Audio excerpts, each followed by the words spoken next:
Hey yo. Hey yo.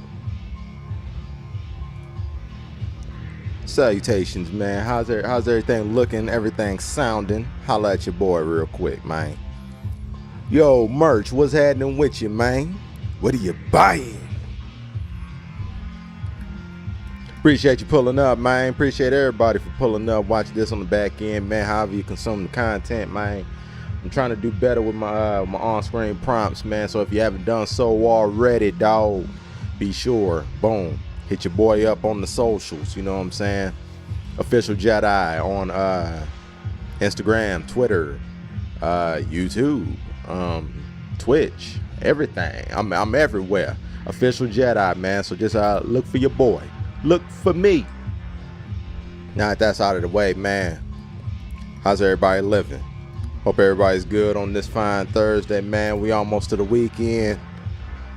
Man. Cheers to that. Def, what's going on? It sounds and looks great. Appreciate you.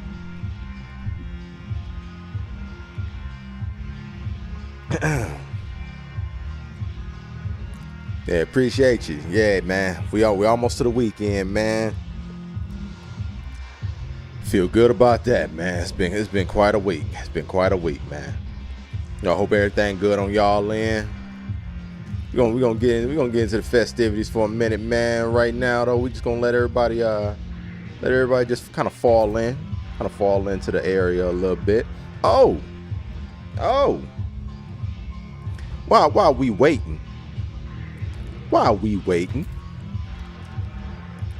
gonna show y'all the newest addition to the statue family. You know, go ahead and show that off real quick. Said just got done chilling with my father-in-law. Had a cigar and a Guinness. That's what's up, man. That's very high class right there. Very high class, man. I like that. That's a classy move right there.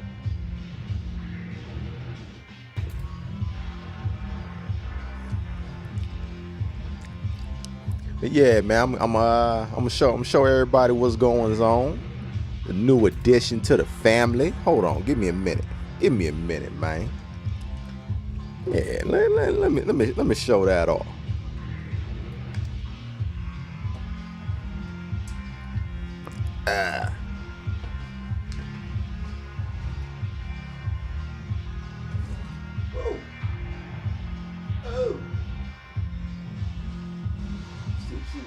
Here for a moment. Put it right there for a minute.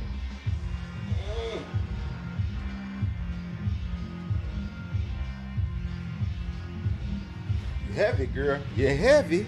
But yeah, this is the new one. Bam. Bam. Right there. And that stone keeps falling out because you can change it. But yeah, man. As Isabella Valentine, aka the best female fighting game character of all time, you know what I'm saying? Had to add her to the collection. This joint is a lot bigger paws than I expected. Yeah, so I just gotta have that joint front and center. I can't even throw that joint in the throw that joint in the case, man. So I just gotta have that joint just right there. You know what I'm talking about? But yeah, man, I love it. Great craftsmanship. You know what I'm saying? Like I'm a huge fan. Right now. And yo, Jay, what's going on, player? Yeah, man. As you can see, newest addition to the statue family right there. You know, Isabella Valentine, aka Ivy, aka best female fighter of all time. You know what I'm talking about? That will never change, never ever change. I've been playing with Ivy for, man. Ooh. Q, 23 years, 24 years. That's crazy. That's crazy. I've been running Ivy way too long, man. Like she is the GOAT. She is the GOAT, man. Make another Soul Calibur, or throw some rollback netcode in the one we got. That'll be enough. Throw rollback netcode in Soul Calibur 6, and I'll be back. You know what I'm saying? Throw that back. But all right, let me put this back, 'cause like I said, this is heavy. Hold on.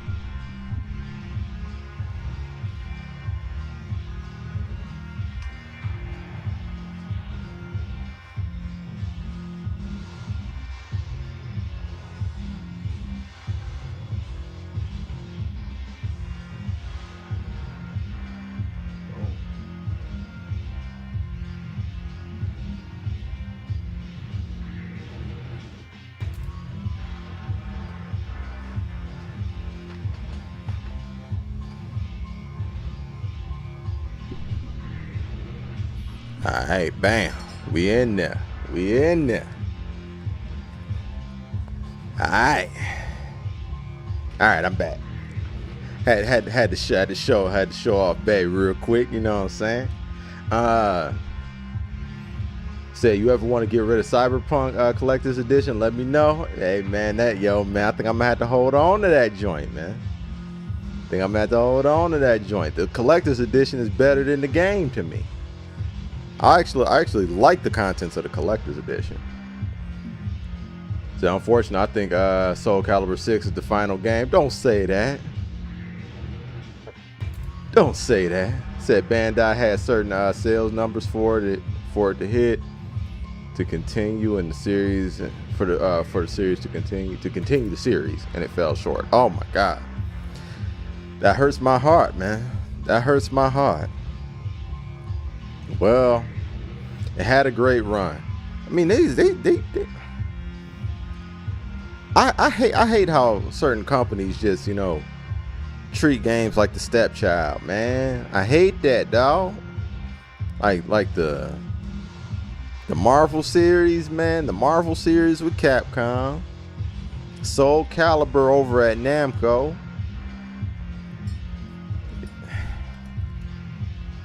If only, man. If only. See, I've always been the one that appreciates the stepchild games. Marvel vs. Capcom and Soul Calibur are, my two favorite fighters.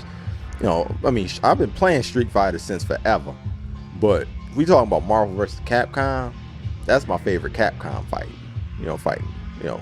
series. The Versus series will never be touched.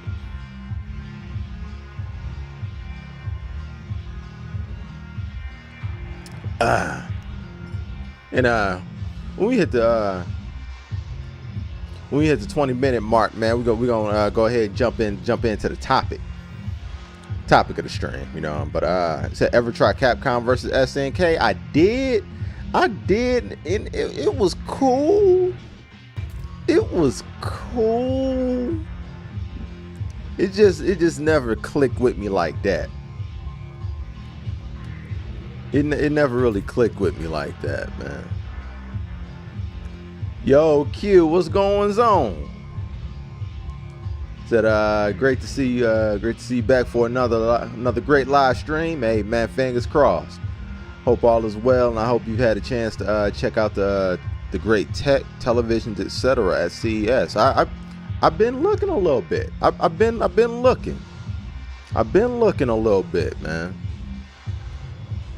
I do hope Sony reveals, what they're gonna do as far as the television market soon, because that A90J is getting a little long in the tooth, man. I think they need to, have something to update on that. Yo, Bats, what's happening with you, dog? How you living?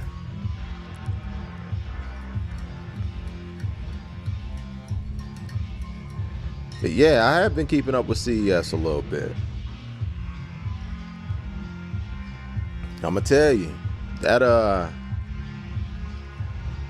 QD OLED that Samsung got, that's looking real tempting. Q.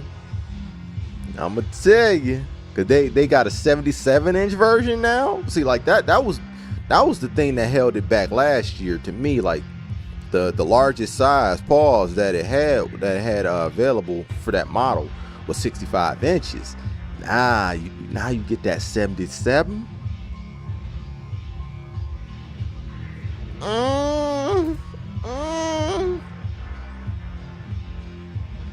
Whew.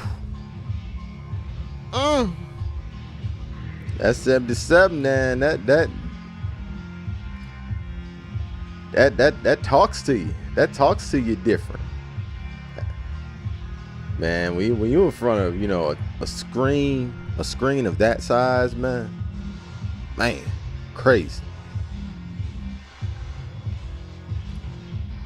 But yeah. CES has been cool though. CES has been cool.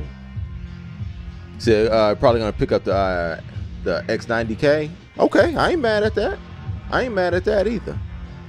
But I don't know what inputs you plan on running through it, but make sure that it has 4 HDMI 2.1 ports.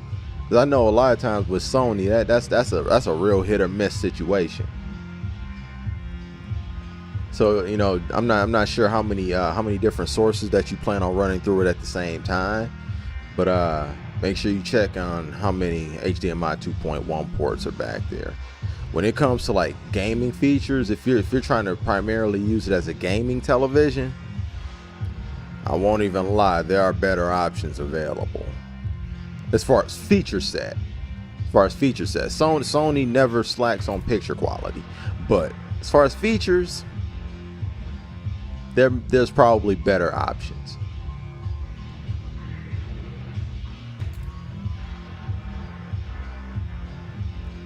Oh, okay, yeah, okay. You used to walking around switching stuff. All right, cool. If you're a tinkerer, then yeah, go ahead and do your thing. So I hear you. Neo Odyssey QD OLED 57-inch ultra wide monitor, and those new micro LED TVs are fantastic as well. Said purchases will be made. Hey.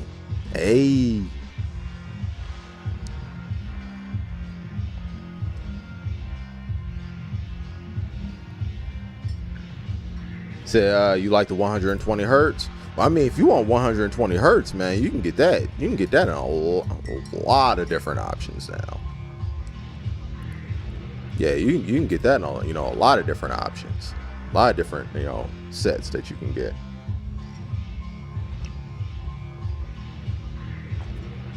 Starting to get to a point to where, like, if as long as you've gotten a TV that was manufactured in the last 3 years, it'll be pretty standard. It'll be pretty standard. For the the level that it seems like you're purchasing in. If you're talking about an X90K, if you're talking any OLED that was made in the last 3 years, probably has 120 hertz. But yeah, for sure, Q. Purchases shall be made. I love seeing advancement in technology. Because even LG, like with their OLEDs, man, their OLEDs are getting brighter. They're saying like OLEDs up to 2,000 nits, and for those who follow that is pretty significant. That's pretty significant. I don't even know if I believe it. But we gonna see. I'm gonna be tuned in to my boy Vincent at HD TV Test. See what he talking about.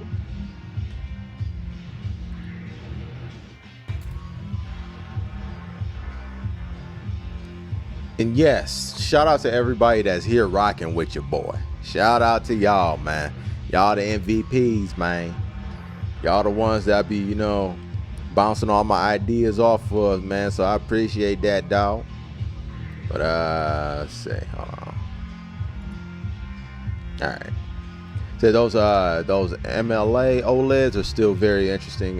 Still a very interesting curiosity. I want to see what they're about. Absolutely, absolutely. Anytime that new technology is being implemented, man, I always got my eyes out for it. I wouldn't buy a TV like that in its first year because that technology is still in its infancy.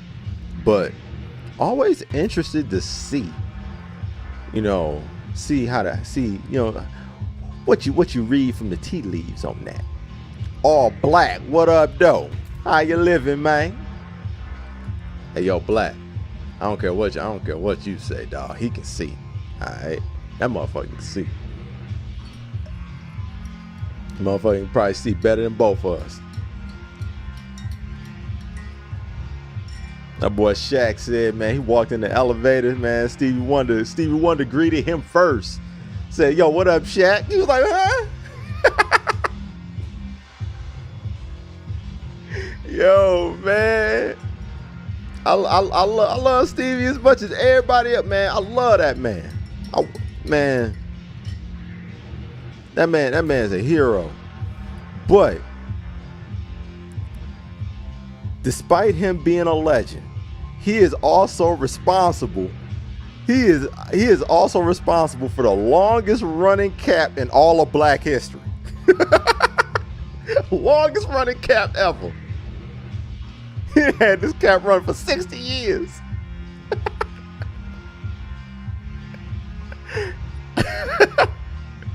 They smelled the Shaq Fu on him. Yo, that's crazy. Say agreed. New technology is definitely a must see and always great to check out for the latest and greatest. 100%. Say inshallah finances remain abundant.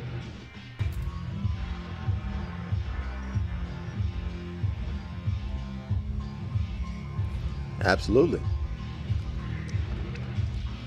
May we all financially prosper and be able to, reap some type of fruits of the labors that you put in. Let's put that out there. Chairs and bar stools.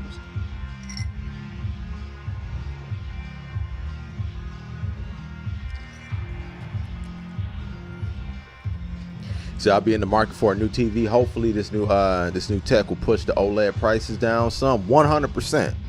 100%. I mean, that will do it. That's gonna do it for one. But also, just as the technology becomes more and more standardized, the prices come down. Like I believe this is the first year that LG is not doing anything but OLEDs. Like they're phasing out their LED TVs. So that alone is going to bring the prices down because they're still going to want, like entry-level prices. Though their entry-level TVs used to be, primarily the LED market. No, sir. Not this year. Not this year. So, hey, man. It might be good news for those seeking an affordable-ish OLED. I can't define what affordable is for every individual person, but I believe they'll be a lot more affordable than in years past.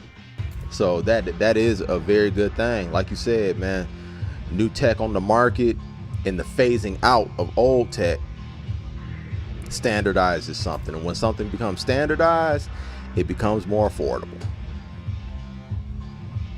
They want everybody on it. See, I'm looking at that C2 right now for the living room. That price fall around Super Bowl time. Boom, keep your eye out. That's when I got my C1 last year. That's when I got my C1. So you already know what time it is. They're right on. Putting a positive and prosperous vibration in the universe. Absolutely. Abundance. Abundance. Yes. Yes. We see how far along are we? How far along are we? Let me see. Let me see.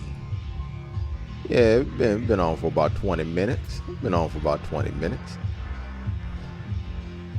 So I'm gaming on a budget right now. I wish I could experience gaming on an OLED. I hope 2023 brings more ways to the bad. 100%, man. Rebuilding your life from the ground up, from ground zero, fucking sucks. Hey, man. At least you have something to rebuild, man. You have something to rebuild, my brother.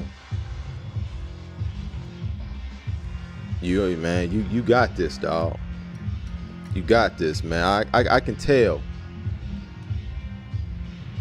I can tell, man. Just the way you attack things, man. You're gonna be alright. You're gonna be alright, man. When you set your sights on something, man, you get there. You get there. So I'm a bargain bin hunter. If I can get it on sale, I must have it. Bam. It'll be there. It'll be there. Like the next couple years, man, like you're gonna look at OLED prices and be like, wow. You're gonna look at OLED prices and be like, wow, man. Said passing through and just waking up, not feeling right. Oh man. Yo, man, get yourself together, dog. I'm gonna check up on you, dog. I'm gonna check up on you, man. Yeah, just get yourself right, dog. Man. It don't surprise me though. It don't surprise me, man. These bugs been going around crazy. I've been drinking Airborne twice a day. I've been drinking Airborne 2 times a day. Making sure my vitamin C's right. You know. Because it's not a game. It's easy to catch these bugs around here, man. Especially coming off New Year's Eve, where everybody was out partying, people were traveling all over the place. So just whole bunch of just, you know, whole bunch of ickiness just being passed all around. You know what I'm saying? No bueno. No bueno. Take care of yourselves, man.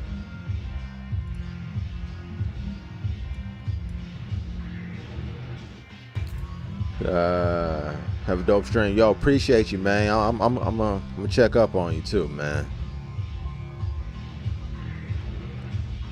That shit hit me about a month ago and took a minute to shake it off. Yo, I get it. I get it, man. Everybody getting hit, man. Everybody getting hit with that madness. Yeah, man. The holidays, man. Holidays they are not kind to you when it comes to the elements, bruh. When it comes to the elements, they like, yo, man, catch all this here. Catch all this.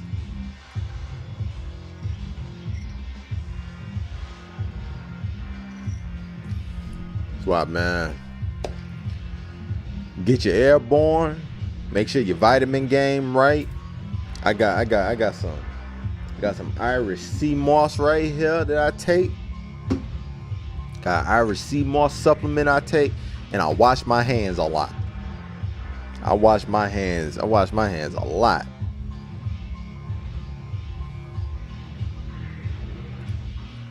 Yeah, man, this is serious out here. It's serious out here, man. Oh, take my wallet out of my pocket, man. Feeling uncomfortable sitting on it.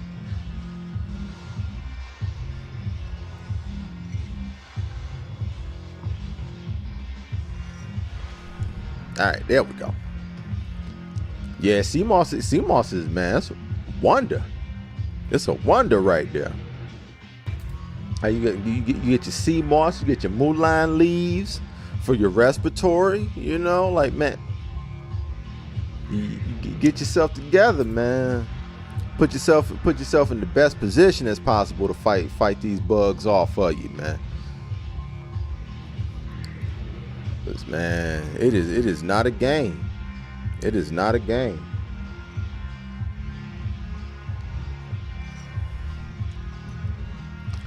But yeah, man. Y'all saw the title of the stream, man. It was just one thing that I just thought about. Guess fighters in fighting games, man.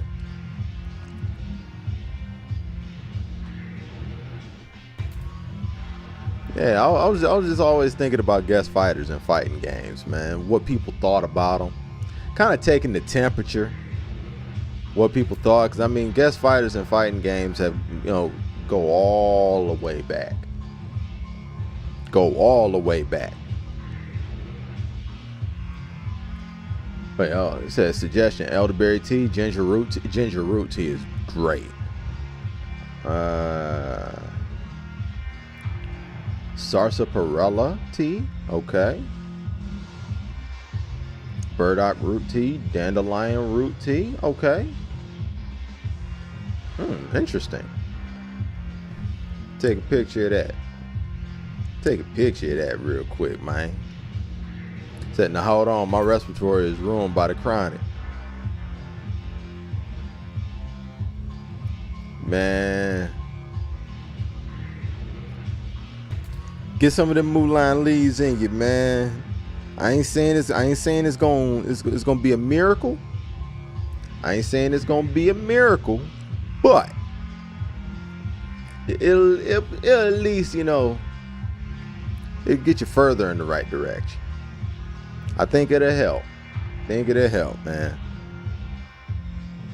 Said Link and Soul Calibur 2 got me into the series back in the day. Did it really? That's interesting. So in that case, guest characters actually helped you. Guest characters were actually helped you, you know, help indoctrinate you into a franchise that you wouldn't have tried before. Yo, that's dope. That's dope. It's crazy because the GameCube version of Soul Calibur 2 was the one I played the most also. I absolutely played the GameCube version the most if I wasn't playing at the arcade.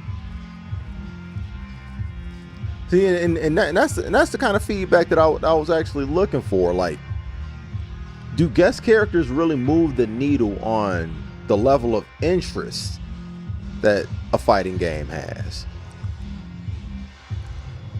It makes me wonder. You know, it always made me wonder that. You know, like I always thought it was something that was cool, but being a person that plays fighting games anyway, I was gonna purchase it with or without the guest characters. So it makes me wonder, you know, how people from the outside look at these guest characters, and does it really help move the needle when it comes to these sales? Because the two franchises that have most recently thrived off the guest character method have sold a lot of copies, being Mortal Kombat and Tekken 7 specifically. I wonder how much of that is actually attributed to the fact that, you know, guest characters were present in the franchises. It makes me wonder. It makes me wonder, man. So I've seen people say that before in regards to the guest characters. Really? Interesting. Because, you know, like we know with Tekken specifically, they introduced, you know, Noctis from Final Fantasy 15. They introduced Negan from The Walking Dead. And of course, they introduced Akuma first from the Street Fighter series. You know, I wonder if that had anything to do, or how much it had to do with why Tekken 7 specifically is sitting at 9 million copies sold. Makes you wonder. In Mortal Kombat 11, man, Mortal Kombat 11. Mortal Kombat always sell like gangbusters if we're basing off the last, you know, decade or so. But Mortal Kombat 11 has sold very, very well. Say guest characters are good for fighting games in general. The selection of the characters does affect the appeal of the game, especially if the guest characters are well known. Okay. So you view it as a net. You view it as a net positive, because it could ultimately help increase the overall appeal of the game, of the genre, potentially to people that otherwise may not have participated. Very similar to what Merch said with Soul Calibur 2. A case is to be made there. A case is to be made. See, my question is, financially, how do the guest characters impact the bottom line with licensing? That's a great question. That's a great question. Because specifically, like, what one that comes to mind is Soul Calibur 4, is it? I believe it was Soul Calibur 4. Soul Calibur 4 had Darth Vader in the PlayStation version, and it had Yoda in the Xbox 360 version. I can only imagine what kind of deal was cut in order to get those characters in the game. You know, I can only imagine. That is a very interesting question, because I'm sure, you know, especially if you're, you know, the likes of like Ed Boon and people like that, you have a laundry list of different characters that you would like to implement in your fighting game. But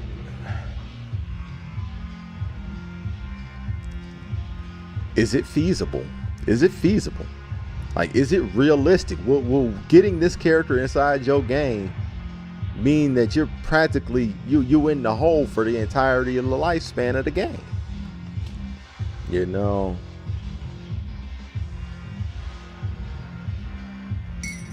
makes you, you know, like, it's very interesting. I would like to know that.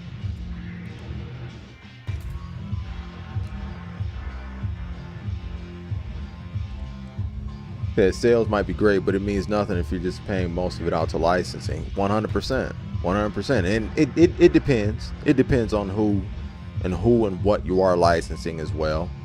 So I don't know, some licenses seem pretty cheap, like Terminator is everywhere. Yeah.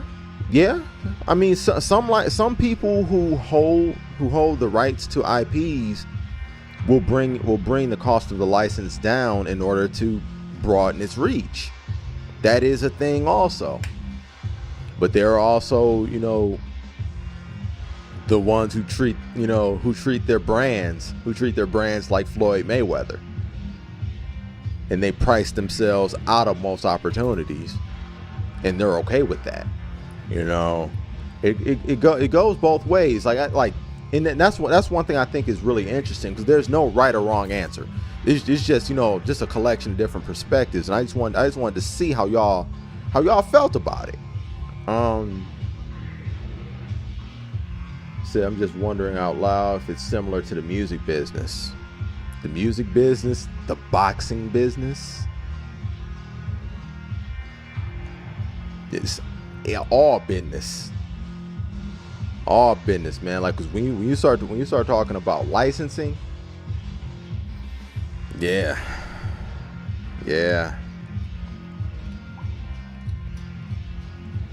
It can be a tricky game. It can be a tricky game, and unless you are dealing with like a league or like some type of association, dealing with individuals can be crazy. Yeah, it can be crazy. Like, you know, like if you're doing something like, you know, like around the NBA or something like that, you just acquire the NBA license, or you acquire the NFL license, you acquire the MLB license, or what, WWE as a license, you acquire that. That is a lot easier than dealing with individuals that aren't under an umbrella or an association or things like that. So it's really interesting.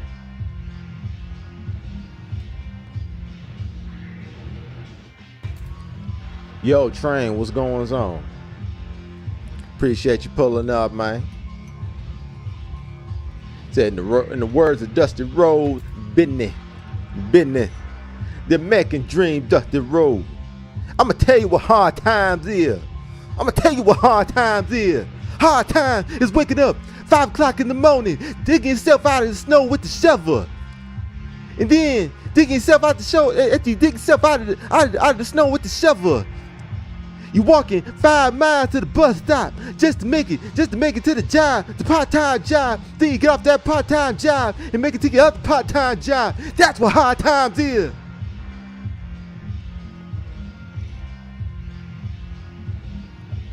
One of the GOATs right there. One of the GOATs right there. If you haven't done so already, look up the Dusty Rhodes Hard Time speech. Look up the Dusty Rhodes Hard Time speech. That boy was spitting. That boy was spitting. Boy was talking.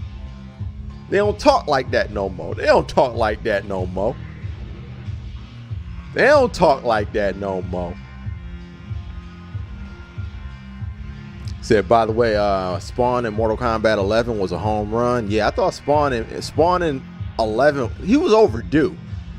He was overdue. He should have been in a Mortal Kombat game a long time ago. And because, oh man, I wish that he could have been in Mortal Kombat X. I wanted him in more because Mortal Kombat X as a game to me is better. Man, I would have loved for him to be in X. Yeah, these kids don't know about that. No, they don't know about hard times. They don't know about hard times. Look up the American Dream Dusty Rhodes real quick. You know what I'm saying? Let him tell you what hard times is. Let him put you up on game.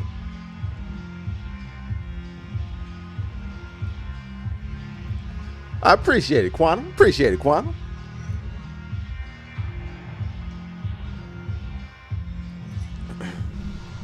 Yeah, rest in peace to that man, Dusty Rhodes, man. That is a legend right there. That was my guy. That was the only reason why I used to watch WCW Saturday Night. It had the most horrible matches, but at the same time, Dusty Rhodes, man, you could tune into him. Just don't even watch the show. Just listen to him. Just listen to his commentary. I don't even watch the show no more. That old man Kratos to do for the next one. I would like that. I would like that. So I know young man Kratos was in 9. Yeah, he was. So here's hoping NetherRealm can make it happen. Hey, at least we know the relationship has been there. We know the relationship has been there. I would like old man Kratos would be dope. I mean, I still want the Doomslayer. Still want the Doomslayer. Like he is literally a Mortal Kombat player. He's a Mortal Kombat character in itself, man. Everything, like his glory kills are fatalities. Like that's gotta get the Doomslayer in a Mortal Kombat game. And I don't even play Mortal Kombat, but like that's a slam dunk right there. Yo, Dallas, what's happening with you, D? How you living, man?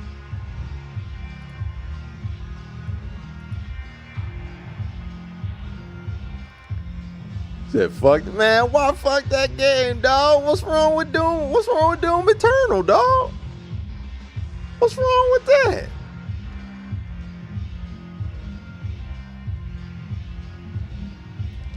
The Ed Boon talked about returning DLC characters and having a pack for 12.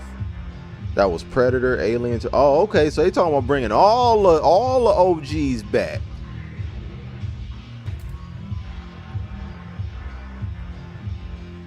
Pack for 12. That was Predator, Alien, Terminator, and RoboCop. Huh. Interesting. I have dined with kings and queens. Yeah, I have dined on hot dogs and pork and beans. Yeah, that's my boy right there. Yeah, spitting. I'm not sure anybody used to spit in wrestling like Dusty Rhodes, man. I ain't sure nobody used to spit like that, dog. Game broke your spirit? Why? Man, you beat Returnal, man. You good. You beat Returnal.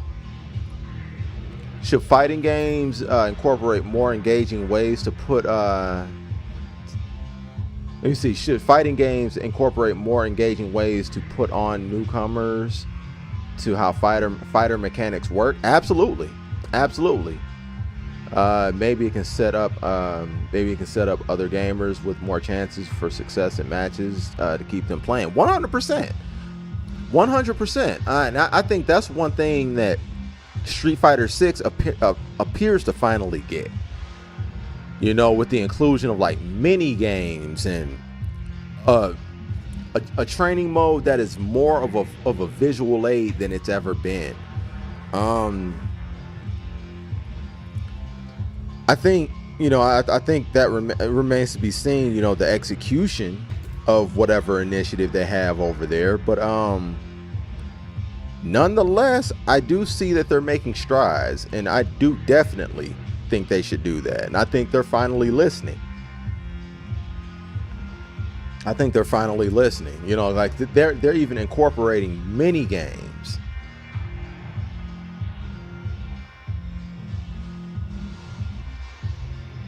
Yeah, they're incorporating mini games with it. So now it's not just look at the command in the training mode and do it. They're making it fun to get used to entering these commands and the timing in which you need to have. They're making it like you're making a pizza, or you're chopping onions, or whatever it was. But they made it a game. They made it a video game instead of just something that you're learning. They made it less like school and made it a game again.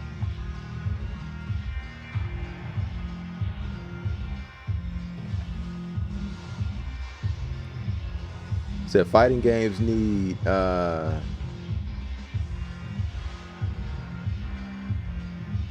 SBMM like my shooter games got. SBMM.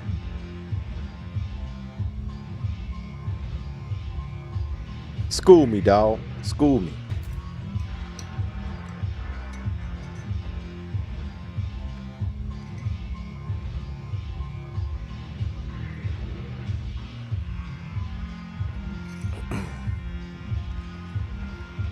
Do you see any of the new fighting games projects coming up as potential breakout hits with new mechanics and guest characters to boot? New mechanics, I think all of them. Skill-based matchmaking. Got you. They actually do have that. They actually do have skill-based matchmaking. They do. But yeah, you have to play the rank mode. You have to play the rank mode in order to get it. If you're just in the regular casual mode, you're liable to get matched up with anybody, and that can mean people below your level and people way above it. But if you're playing in rank, yeah, that is the skill-based matchmaking mode though. They do have that.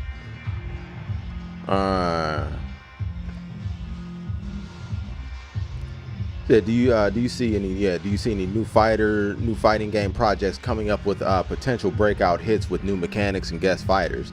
I mean, Street Fighter 6 is absolutely going to be a breakout. We'll see what they do as far as guest fighters, but as far as new mechanics, the drive system. But yeah, we'll see about guest characters. I know Mortal Kombat is going to have guest characters. I think it's very, very likely Tekken will also. But it's going to be interesting to see what they do as far as new mechanics.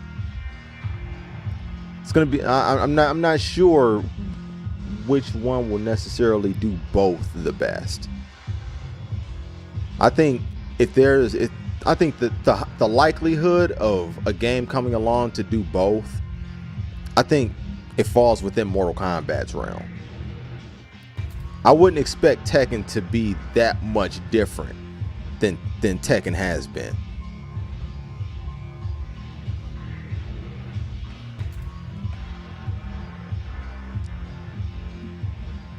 You said I must be the absolute worst on the planet. I mean, did you play ranked though? Did you play the ranked mode? Because the ranked mode is where the skill-based matchmaking is. Like if you were just doing like regular player matches, then you'll get matched up with any old body. But ranked is where they match you based on your level that you are. So I'm interested to see how the heat system works in Tekken 8. Yeah. But even with that, even with that, I don't think it's gonna fundamentally change Tekken as much as new mechanics being implemented affect other games. Like I don't think the heat system is going to impact how you play the game like how the drive system impacts how you play Street Fighter. You know what I mean?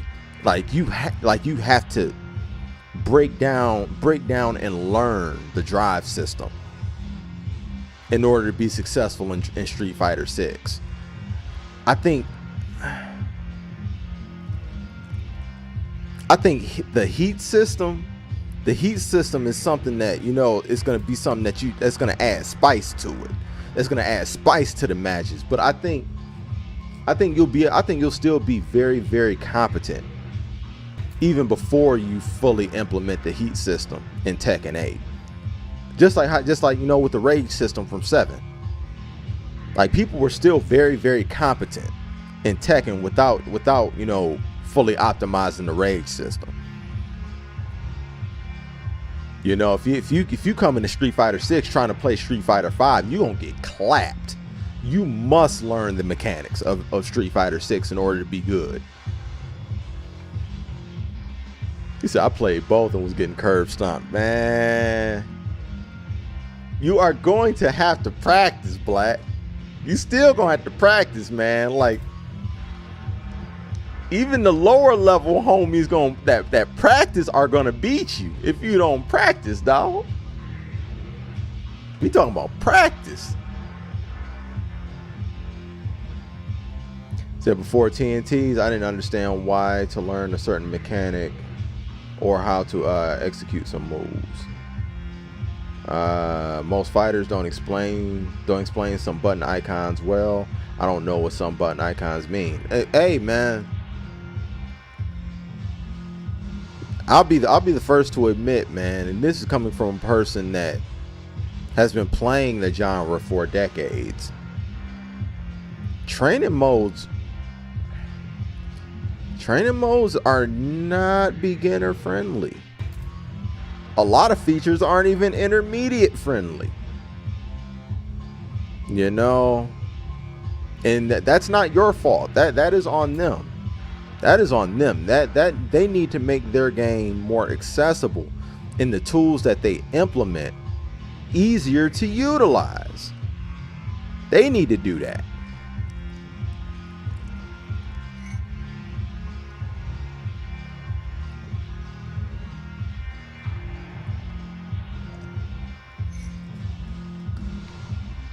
That falls within Mortal Kombat. You peeped that, right? You peeped that. Right. My dog. You will be the one to catch that. But yeah, man, like I honestly think that if there was gonna be a game that would implement new mechanics and still have guest characters, I think it would be Mortal Kombat more than anybody else. Because I think Tekken will likely have guest characters, but I don't know how much of a game changer the heat system is really gonna be. And Street Fighter 6 has the drive system, but I'm not sure if they're really gonna have guest characters like that. So, like, if we're talking about a game that will implement both, stay tuned for NetherRealm. Stay tuned for whatever NetherRealm ends up doing. They've always been the ones that do both. Yeah, thank you. Very good point. It's somewhat funny that training mode doesn't really help you train. Yeah. Like actually, the best way to train is to have experience sitting alongside and playing alongside somebody who knows what they're doing. That is the best training. having a dojo. Yo, Blink, what up, though? Sly Crow, what's happening? But yeah, I'm very interested to hear what, hear what kind of guest characters that the Ed Boon may have in mind for 12. I mean, it would be kind of, underwhelming if he just brought back old ones. It'd be kind of underwhelming, but depending on the game, it might be alright.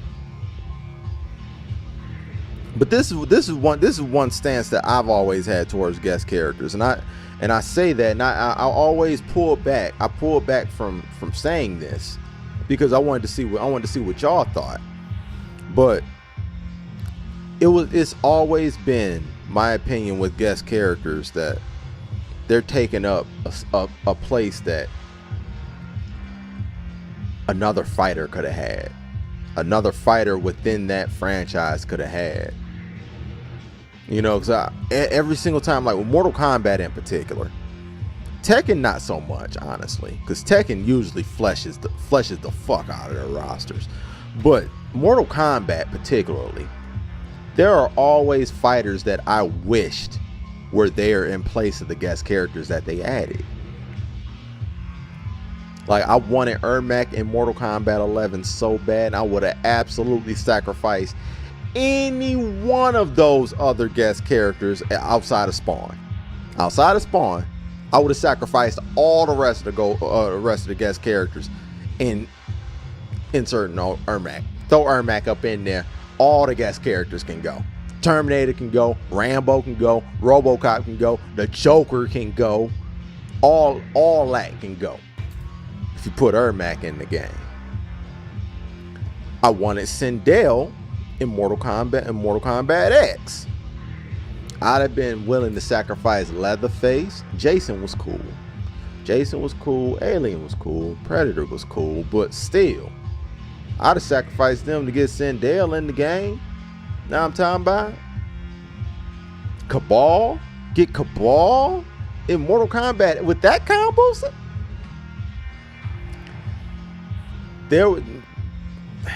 That's always been my stance when it comes to guest characters. Like, there's always somebody different from that IP that you could have added. But on the other hand,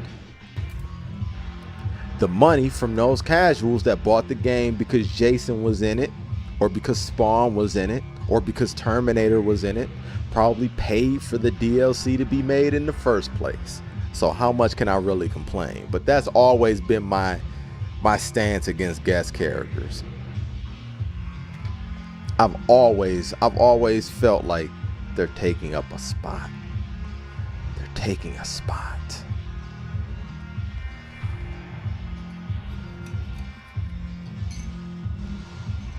Say ding ding ding, yeah, man. I'm not ignorant to the business side, dog. I'm not ignorant to the business side, man. It just, as a fighting game fan, though, I love seeing fighting game characters implemented in cool ways. So, like, just knowing what a character is capable of, and just thinking what the possibilities could be in this game, and instead you got the Joker. But mad people probably bought the game, bought the DLC to be the Joker. So, I mean, hey, money talks, man. Money talks, but damn. So it'll always be down to the almighty dollar. It will. 100%. 100%. No argument. I can't even propose an argument to go against that. That is always what it's about. Always will be. With every form of business. It always comes down to the money. It ain't never gonna be show friends. It ain't never gonna be show fans. It's always gonna be show business. And the bottom line of business is dollars. dollar signs. So I get it. I get it, man. But as a player of these games, you always wonder. You always wonder.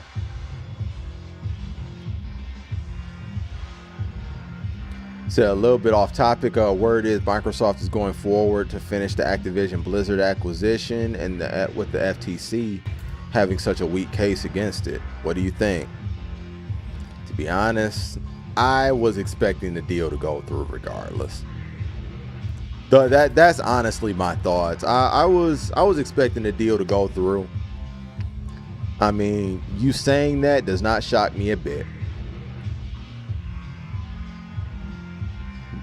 That doesn't shock me one bit. Said, do you think a game full of guest characters makes more money than a game with the standard characters? I mean, the only game that I can think of that was like, you know, a game full of guest characters and beats the brakes off of my damn case, Super Smash Brothers Ultimate, or Smash Brothers just in general. That game sells like hotcakes, and it's a game full of guest characters. That's really all it is. Like it's more guest characters than there are native Nintendo characters. So, hey, there you go. There you go, man. That to your point about what All Black was saying, if it don't make dollars, it don't make sense. Facts. Facts. Yeah, man. Like at the end of the day, man, companies gon' company. The same with the Microsoft Activision Blizzard deal. Too much money on the table to be stopped. It really is. It really is. I mean, I didn't think it was going to be stopped in the first place. I thought, you know, basically they were just all buying time. I thought Sony was just trying to like cock block the deal as much as humanly possible. I thought they were just doing that to buy time. But you can't stop it. You can't stop that.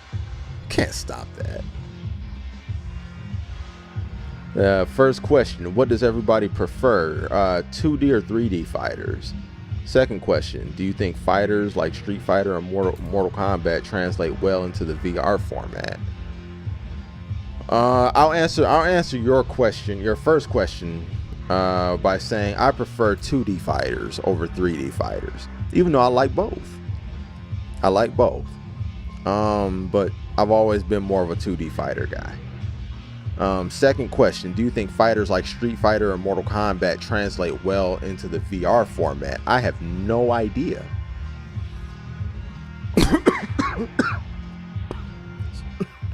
Excuse me. Excuse me. Coughed. I have no excuse me.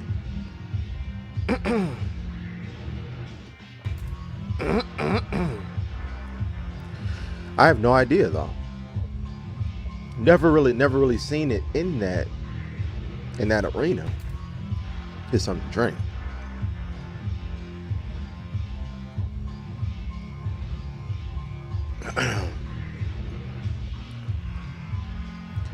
I don't know. I'm not sure. I'm not even sure how you would implement,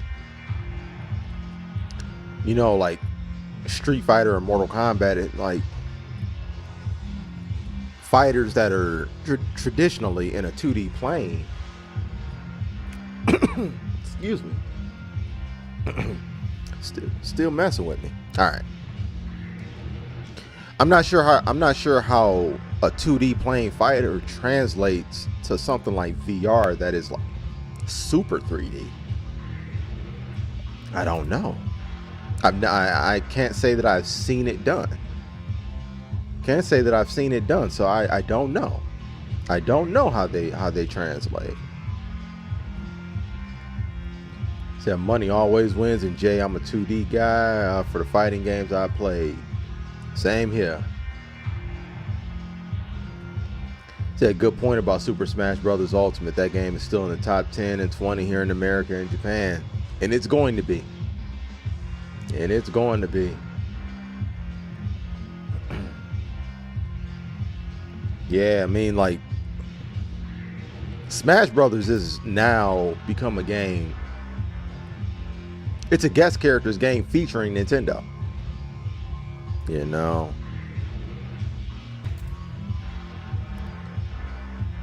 That pretty much beats the hell out of any argument I could potentially make if you consider Smash Brothers a fighting game. But even if you don't consider it a fighting game, regardless of your stance on it, it's a game full of guest characters that is extremely popular.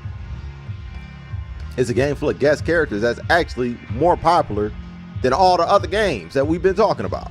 So that's that.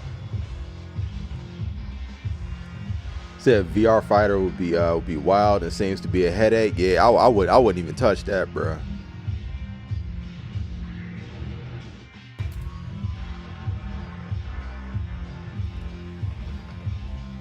Yeah, I wouldn't even touch that.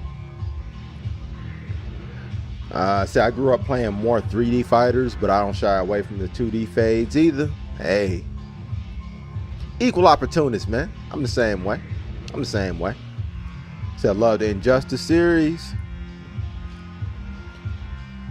Yeah, man. I was expecting to hear something about Injustice by now, but I think just the turmoil that's going on with WB and DC right now, man. That project is up in the air due to that, but I would have expected to see an Injustice 3 by now.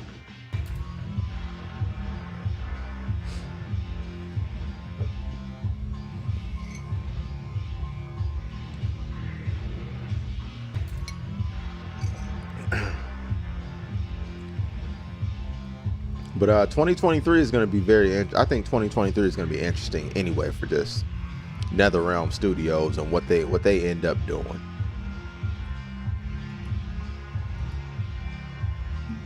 You know, I was never big on the Injustice games like that because I'm just really not that much into the property that is based around. Like DC's has never been my thing.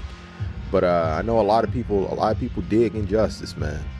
A lot of people do dig it.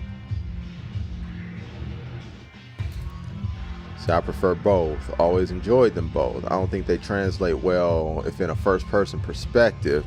So if left on a regular screen though, viewed through a VR visor could work. You know what? And now that you mention that, I believe Tekken 7 did something like that with VR.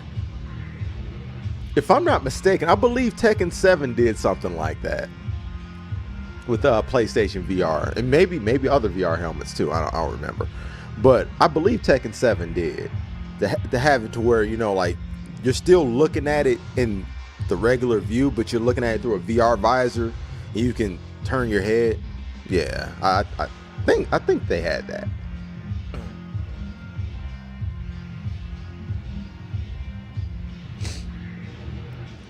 So yeah, okay, yeah, they did. I thought that was the case.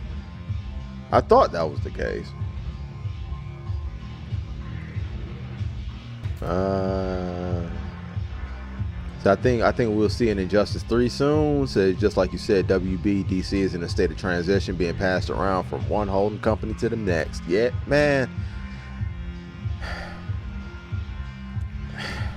That is a mess over there. That is a mess over there, man. That is a mess. I mean, hopefully we see Injustice 3 soon. Whew. It'll probably be after Mortal Kombat though. It'll probably be after Mortal Kombat 12. They got a lot to sort out over there. So it just sounds like motion sickness ready to happen. Facts. Facts. Yeah, I would not touch a fighting game. I would not touch a fighting game in 3D. Or not 3D, but VR. I don't think I could do it. Yeah, that'd be crazy. That'd be a bit much. There we go. All right. Yeah, that'd be a bit much for your boy, man.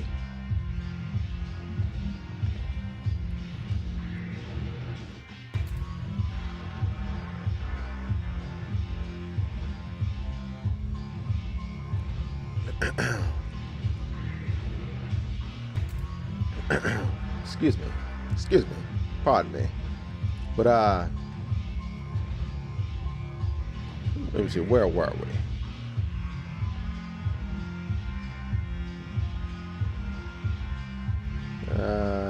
Said for Street Fighter 6, do you think you will play the open world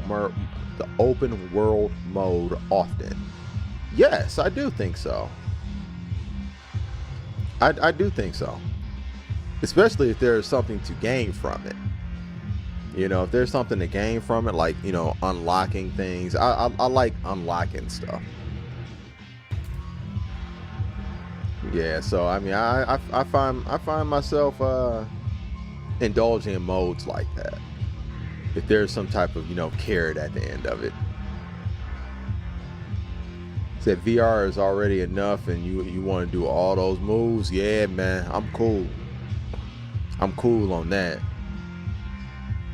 I'm cool. Like you said, motion sickness waiting to happen, man.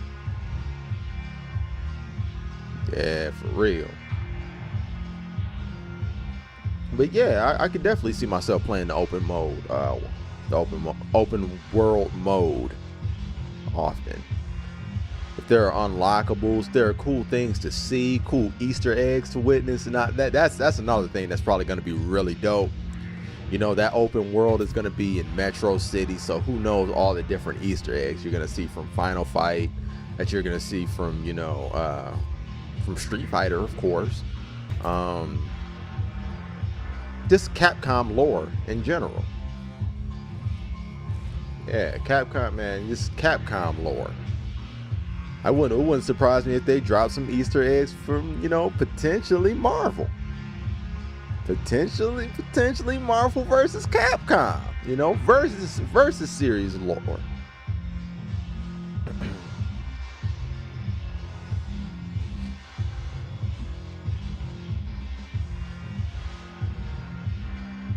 So I think seeing how well made it is and how much there is to venture out and do, you have a lot of fun with an open world mode in a game like Street Fighter 6. Yeah. 100%. Yeah, I think if executed reasonably well, I could see myself spending time in it. I was one of those people that spent a lot of time in the crypt in Mortal Kombat. Excuse me. The boxing and VR or something else, yo, I'm good on that too.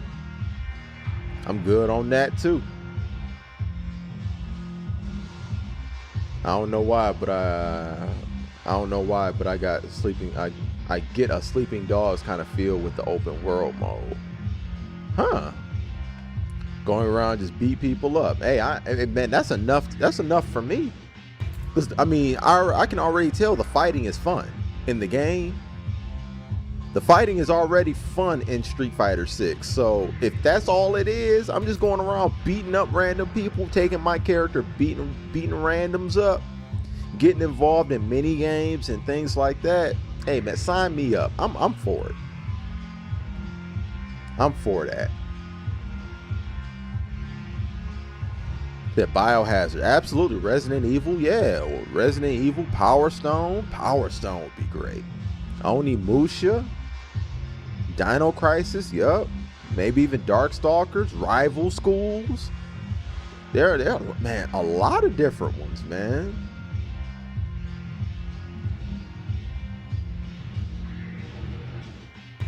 Yeah, that'd be fire. The Easter eggs in the open world for Street Fighter. Yeah, that would be dope. That Sleeping Dogs was a great game. Yeah, I thought it was dope, man. Yeah, Sleeping Dogs was dope. Said chill on the randos. No, you're not fighting actual people. Like, you're fighting, you know, AI people in the world. No, not fighting randos.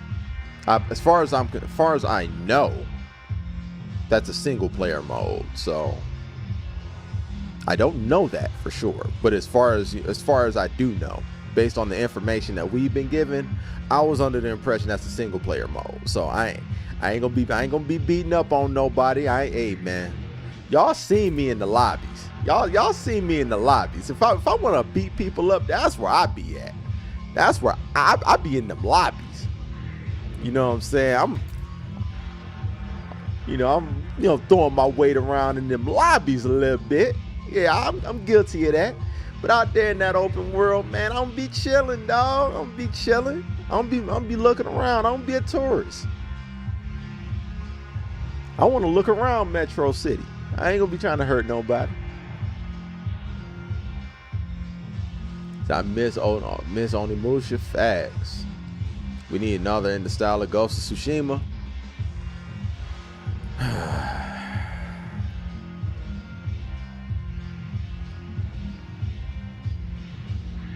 don't know, man. As much as I'd be in favor of it, man. Capcom getting that Monster Hunter money, man. I think it's a wrap on all them other franchises, man. I think them more obscure joints like Dino Crisis and Onimusha, Rival Schools, even Darkstalkers. They getting that Monster Hunter money now, dog. Like, man, Monster Hunter and Resident Evil done resurrected them into that new money category. Not they new money. They like who? What? Who them? Who them? What was the franchises? I don't know. I don't know them. That I would love to see it. I think that ship is sailed though, man. I think that ship is sailed. I would love to see it though. I don't think we're gonna see none of them more obscure joints. He said, how did Exo Primal get approved? Because it's new. That's how. It's new, and as far as I know, ain't that like a service-based game? Ain't that like an online service-based kind of game? I could be wrong. I could be wrong on that, but I don't know. Like, is Exo Primal like one of them online kind of joints? Because it seemed like it had like a multiplayer aspect to it.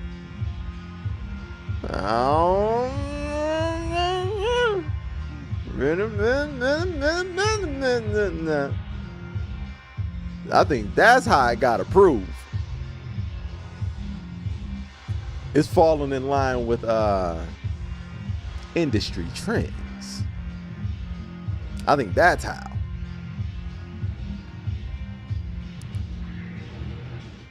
See, I would love a remake of the Stealth Ninja Tenchu. Hey, man, I wouldn't be mad at that. Yeah, I wouldn't be mad at that.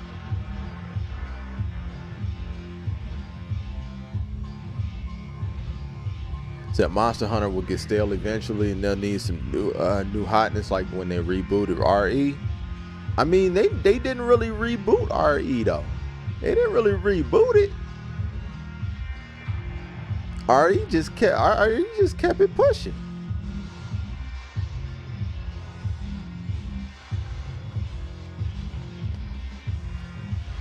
Yeah. RE kept it pushing. And Monster Hunter is very, very popular, man. It is. I don't even play it. I just acknowledge how popular it is, but Monster Hunter is very, very popular, man. It's very, very popular. Very, very popular. Like Resurrect a company popular, you know.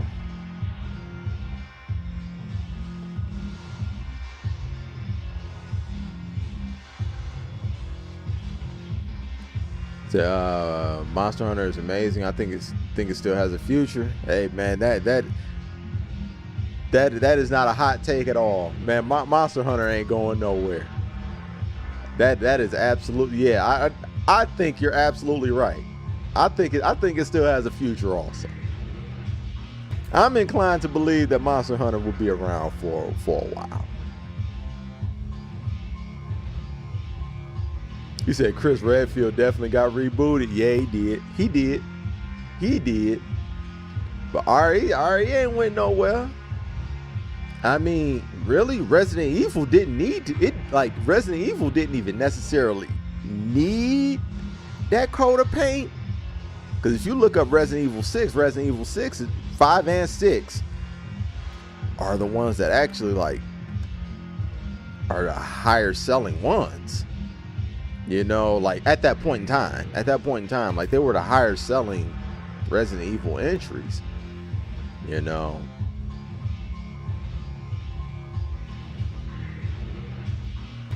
The Exo Primal is Dino Crisis with mech skull combat armor and games as a service baked in. Yeah, game as a service, man.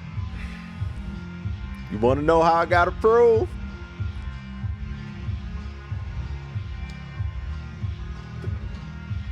That'll do it. They said game as a service.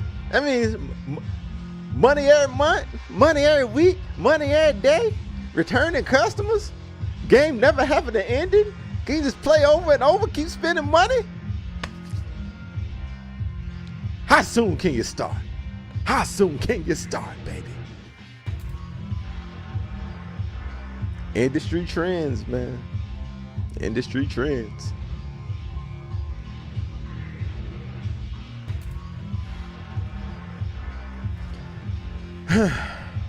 That's where we are, man. He said, wow, here we come. Exactly. Right? I mean, everybody's chasing that. Everybody's chasing that rabbit, man. Everybody's chasing that wow rabbit. You know, everybody wants that. Everybody wants that. Whether you're going after it, you know, with the WoW format, whether you're going after it in the Fortnite format, that's ultimately what you want, though.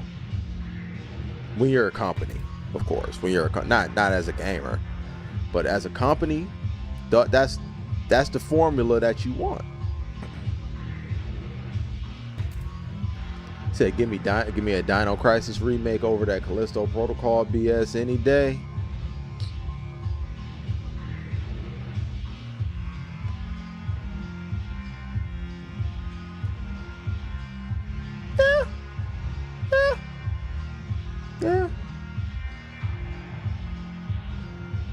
Yeah, pretty much. I mean, fortunately, in a few weeks we've got, you know, Dead Space remake to look forward to. I am doubtful that that is going to be botched in the way that, you know, CP was.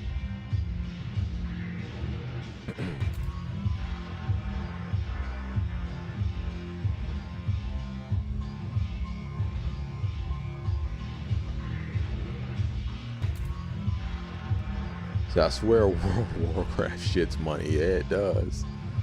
Yeah, it does.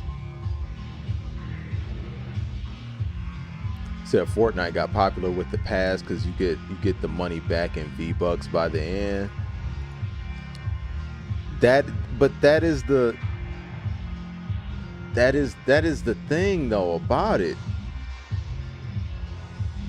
Those people are playing for so long, they end up spending more money Like, I mean, like they end up spending more money than that pass is ultimately worth.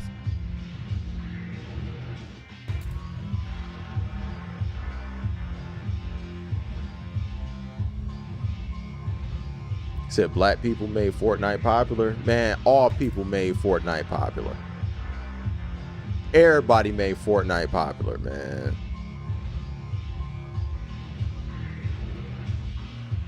Again, off topic, seeing the amazing CG mini movies made from it. Do you think Overwatch would have worked as a third-person superhero action game with the first-person hero shooter for the multiplayer? Maybe, possibly.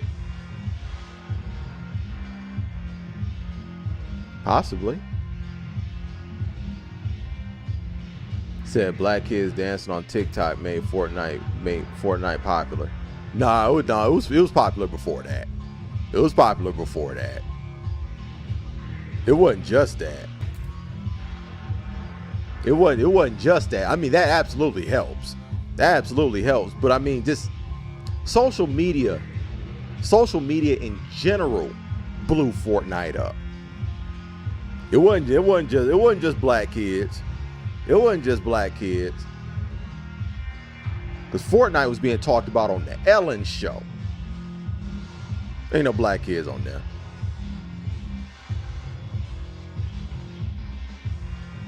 That's why Street Fighter 6 needed the urban theme.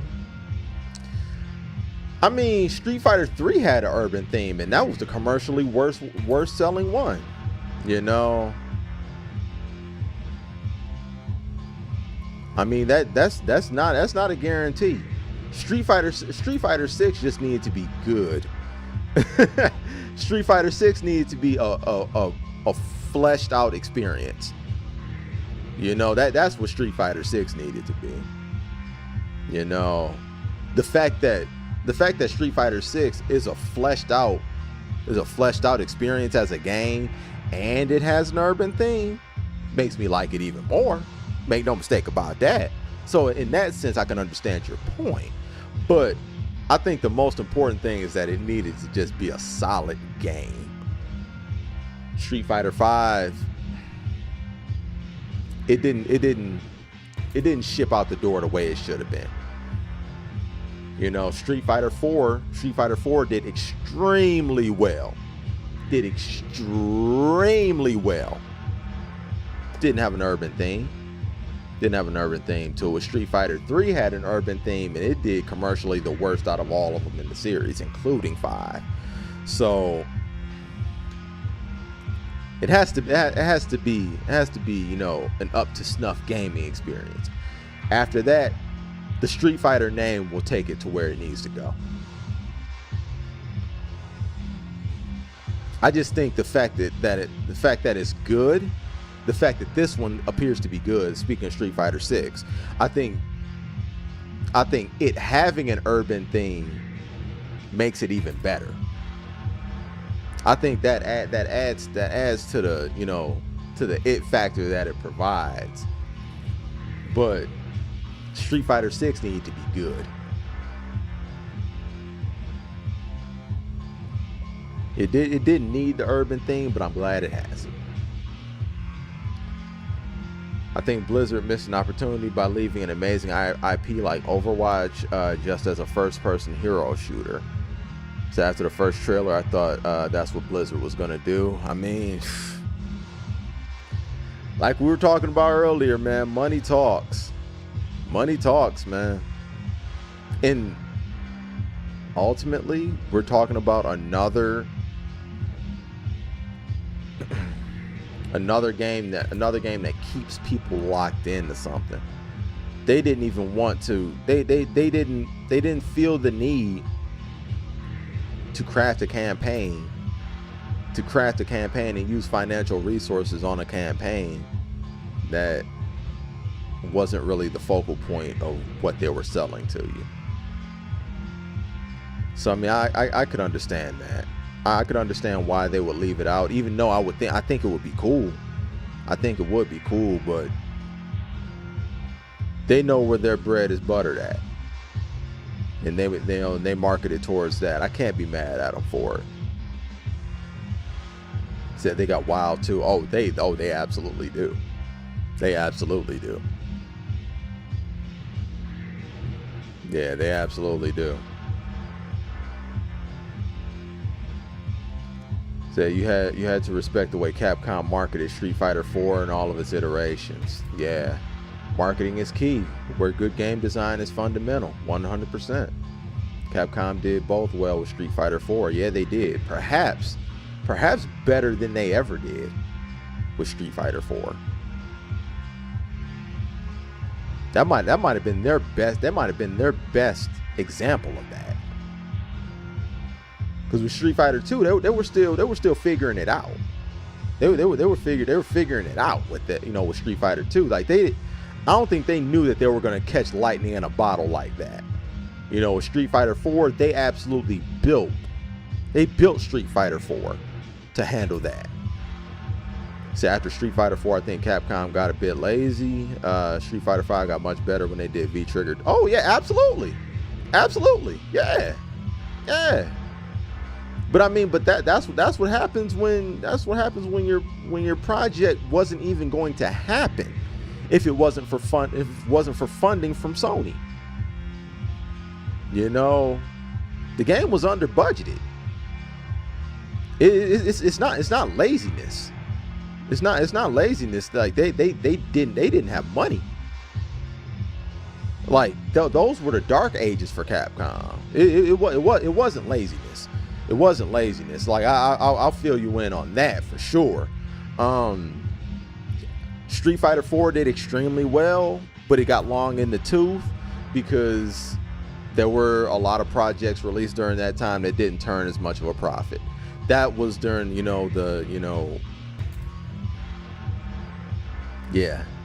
dark ages of Capcom. The dark ages.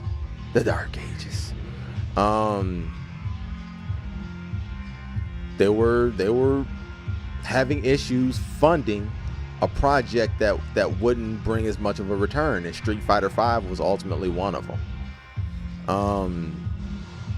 They sought outside financing from Sony. Sony wanted the game to be made. They saw an opportunity to have a brand like Street Fighter be exclusive to their platform if they financed it, and they took advantage. But the game was massively underfunded. The difference of Street Fighter 5 and Street Fighter 4 is budget. The difference of Street Fighter 5 and Street Fighter 6 is budget.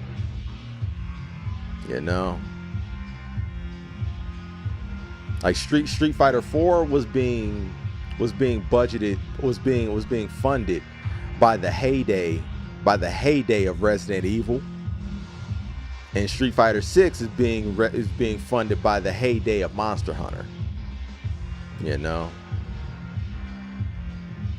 And Resident Evil, because Resident Evil has since then had a resurgence also.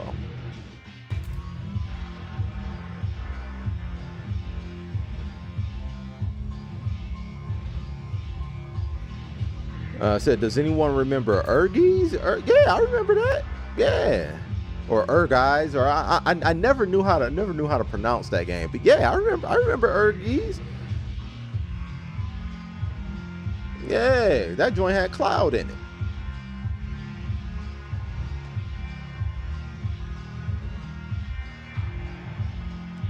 He said, I think Overwatch and other IPs could benefit from doing something like that. I mean, you're rolling the dice, like just like how you see with with IPs like DNF Duel, and even like when you look at the upcoming Project L, right? I don't know how much the people that indulge in these very, very popular IP that are in a different genre are going to move to playing a fighting game. I don't know. I mean, on the surface, it seemed like it'd be a cool concept for a game, but I don't know how I don't know how much that will be adapted. I don't know how much the people would, the people that are invested in those franchises will come over and play a fighting game.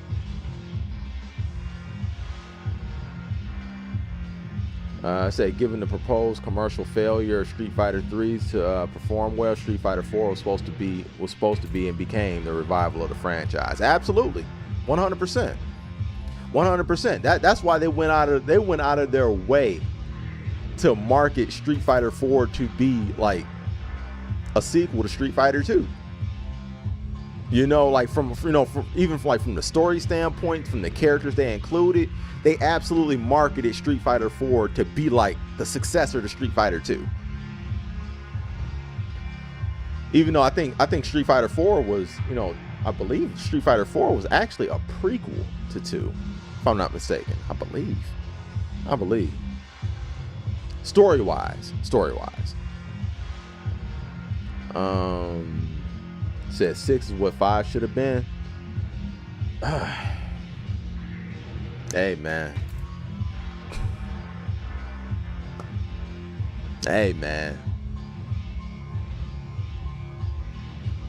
I believe Capcom is made open to a buyout by its board, and Sony stepped up to fund Street Fighter 5 by making it exclusive to the PlayStation platform, to the game's detriment.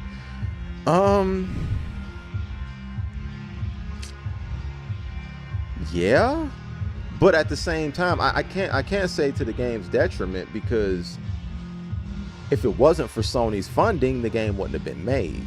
The game wouldn't exist without Sony's funding. So I think that is the one instance in where, yeah, if the game has to be exclusive in order to be created, make the game exclusive. But yeah, I mean, they were open to a buyout because they needed the money. Like the project wasn't going to get funded. The project, they wouldn't have been able to fund the project without Sony stepping in.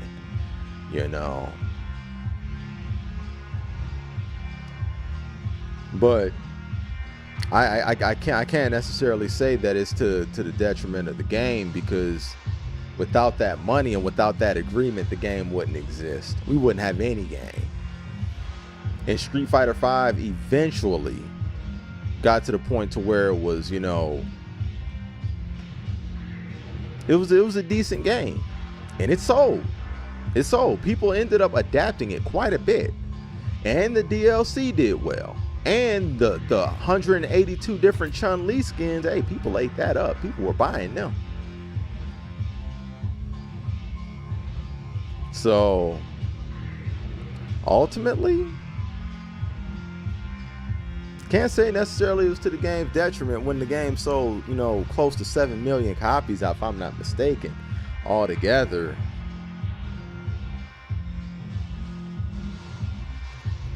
Kind of just gotta, you gotta take that one. You gotta take the good with the bad with that. If you want to play Street Fighter, get a PlayStation or PC. And now that they have the money, the Monster Hunter money, the Resident Evil money, they don't need Sony's money anymore, and they can put it on all of these different platforms, And from the standpoint in which, I would agree with you 99.9% of the time, but in Street Fighter 5's case, I do understand making it exclusive. But in the case of Street Fighter 6 now, it doesn't have to be. More players with crossplay. More players. We can cheer together, Quantum. So I see your point with the jump from one genre, say RTS, to turn-based RPG, to a fighting game can throw an audience off. Though if popular enough, a fighting game adaptation can thrive. Absolutely. It absolutely can thrive, but I think it would rely on a lot from the audience of fighting games to do it. Because, I mean, of course there are going to be overlap of people that play, you know, different genres of video games. Like, you know, it's not out of the realm of possibility that those who play RTS games could also play fighting games. No, it's, of course, possibility. But I think in order for an adaptation like that to thrive, it needs to be picked up by people who want to play fighting games, and people, and not just people that are fans of an IP. So I think it's different. It's different when you're throwing guest characters from another IP into an existing fighting game that has its own audience.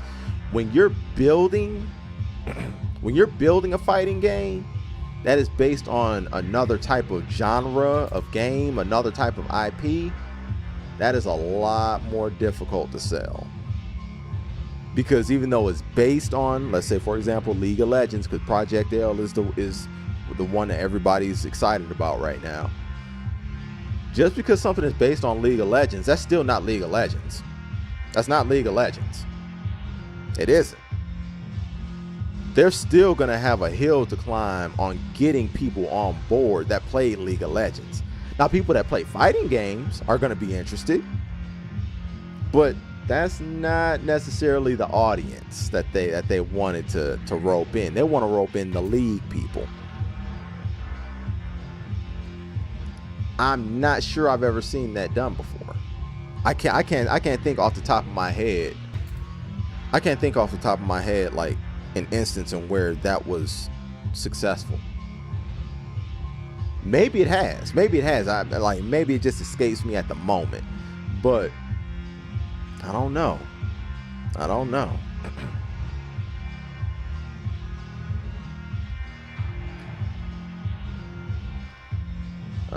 Said, are there any games with a black leading character that sold well? The highest selling game of all time had a black lead character. Yeah, best selling game of all time, black leading character. It's called Grand Theft Auto 5, baby.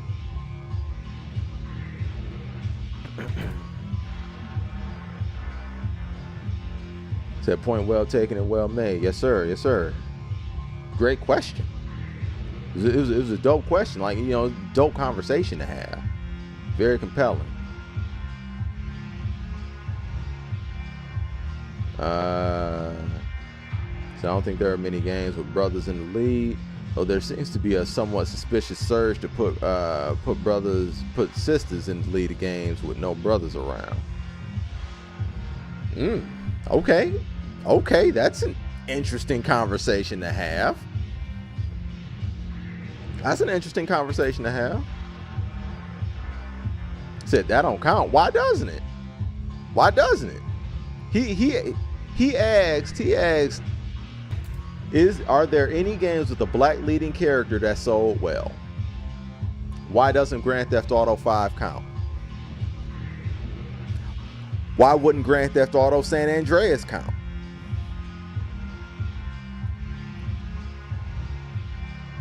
Said GTA 5 doesn't. Why?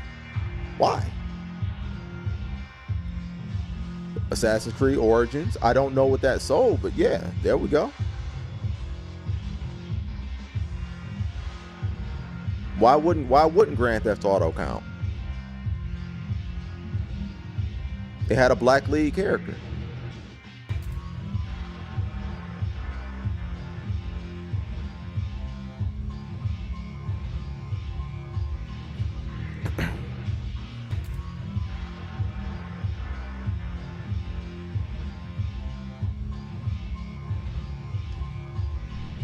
Said because the NPCs spend the whole game calling him a slur.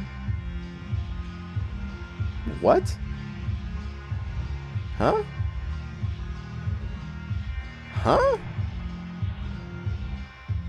Anyway, all right, cool. Yeah, so all right, so we got, yeah, man, to answer your question, GTA 5, man. GTA 5, Grand Theft Auto San Andreas. What did Mafia 3 sell? I have no idea.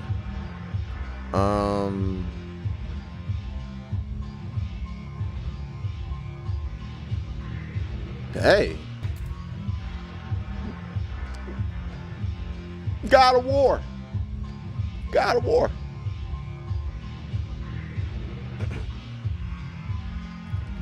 Kratos was black in the Greek mythology. He was black. Nah, I'm playing.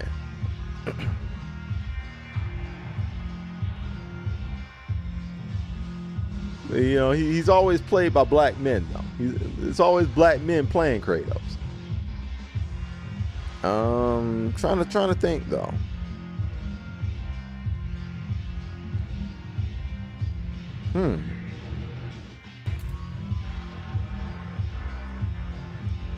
Other games with black leads.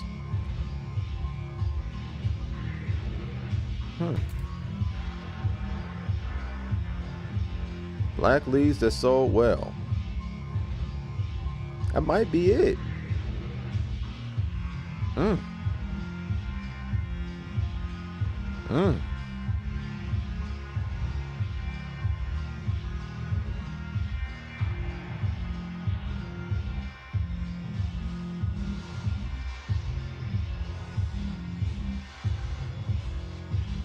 Said Prototype 2, Starhawk, Remember Me. Okay. I don't remember none of them. How did those sell? How did those games sell? There's a game coming out called I Am Jesus Christ, Black Man Character. Really? Wow. Wow.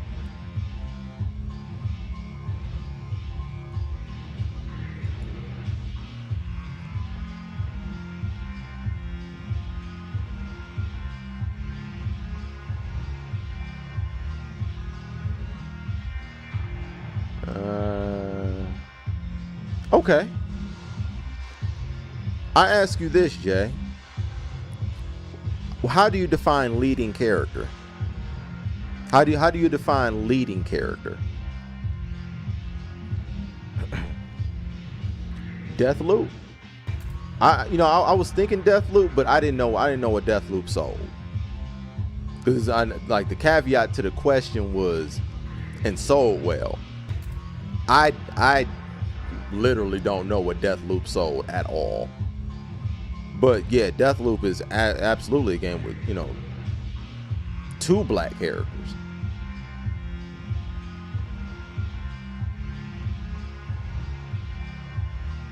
But yeah, what is your definition of leading character?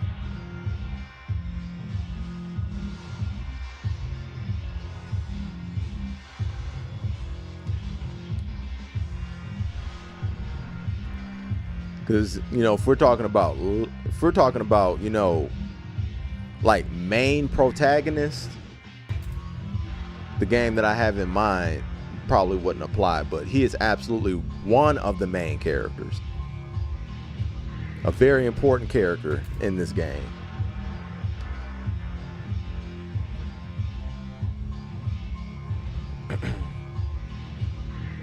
So depending on you know what your definition is of leading character.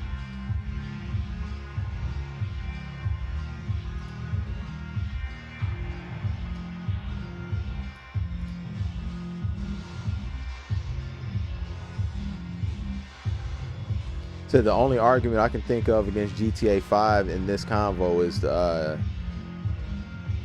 is that blood in the sand. Yo, man, real to 50 joints. I ain't mad at that. Said the only argument I can think of against GTA 5 in the convo is the fact that Franklin is one of the 3 and the only black one. But I don't think you have to. I don't think you need more than one black guy to be the main, to be the lead, to be a lead. You don't need another one. You don't need a counterpart. You know, Franklin is absolutely the main character of Grand Theft Auto 5. He's the only one that you cannot kill of the 3 protagonists. You know, like he's absolutely the main character in that game. Like you have 3 playable characters, but the main character is absolutely Franklin.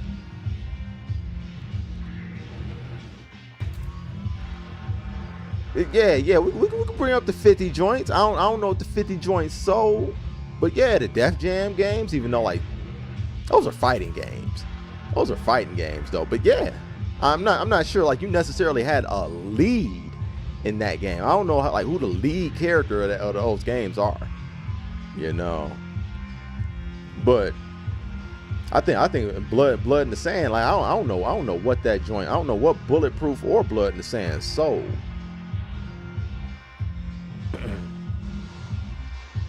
But I mean, if we're talking about, you know, it's like lead characters, because I don't know what his definition of lead character would be.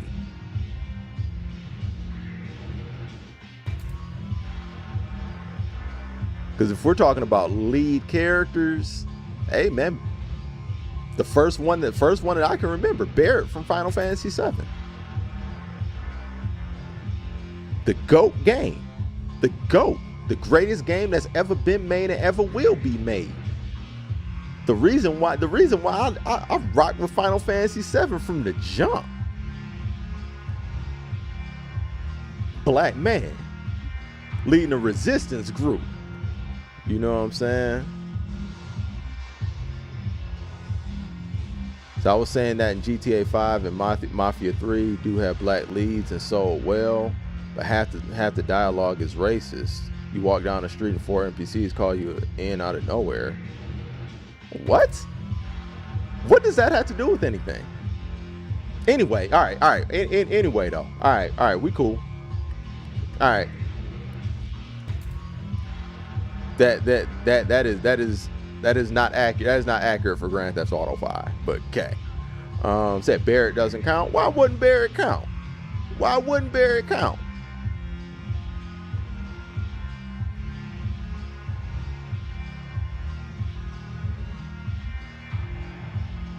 So I knew you were gonna bring up Barrett. Absolutely. He is a lead character. He is a lead character.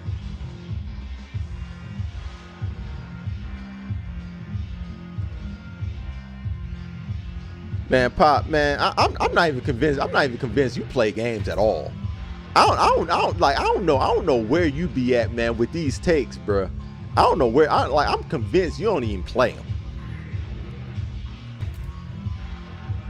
The AC Origins sold 10 mil. Hey, that's enough for me. AC Origins count for sure. Yo, Chuck, what's happening with you? Yo, man, you are gonna have to provide some context. You're gonna have to provide some context, because the fact of the matter is, you putting up sick faces. You putting up sick faces up here when the GOAT is being discussed. I need to know whether you sick from what's being discussed, or you still sick from Kim putting the beats on you like she did. I need to know. We need to elaborate. Is it PTSD from what Kim did to you, or is it from knowing the truth of the GOAT? Which one? Holla at your boy. He said, I would define leading character as the game centering around its main plot of the game around a character.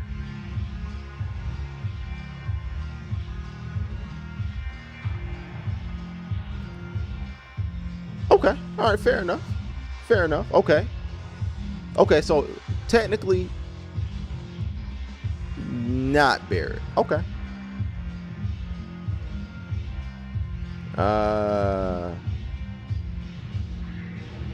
So my point is, what's the point of a black lead that just gets put down and talk bad to the whole game? That's not the case in Grand Theft Auto 5, though. That's not the case with Grand Theft Auto 5. I didn't play Mafia 3, can't speak for that, but considering the setting that Mafia 3 took place in, I believe I'm inclined to believe you, because the game is, it seems like it's themed around that type of thing. Grand Theft Auto 5, no, that was not the case. I'm convinced you didn't play the game for longer than 15 minutes. So I heard Final Fantasy and threw up. Hey man, Chuck, the longer that you hang around with your boy, I guarantee you, I guarantee you, this is gonna be my mission. You will have better taste. You will have better taste in video games, man. You will not be out here. You will not be out here talking down on the GOAT that is Final Fantasy VII, and you will not be out here praising the likes of Marvel vs. Capcom Infinite. We will absolutely shut that down. I promise. I promise. Give me 6 months, Chuck. You will have taste again. You will have taste. Cause right now, man, you got the shall not be announced on stream. You know what I'm saying? You got the 2020 cough sneeze. I can't feel my face. I can't taste nothing. I can't smell nothing. You got no taste right now, Chuck. You got no taste right now. But don't worry, man. I got the remedy for you. I'm gonna get you right. I'm gonna get you right, dog. Like I see you trending in the right direction. But hey, we all have slip-ups, baby. We all have slip-ups. It's all good. I'm a patient man. I'm a patient man. But we cannot talk down on the GOAT that is Final Fantasy VII. If you say Final Fantasy in general, all right, whatever. But 7? 7 though? 7 is different. 7 is the GOAT. You can say what you want about the other ones, whatever. Say what you want about the other ones. I don't even care. I don't even care. Whatever. But 7 though? 7 though? 7 though? Hit different. Hit different. We must put the appropriate level of respect on the GOAT.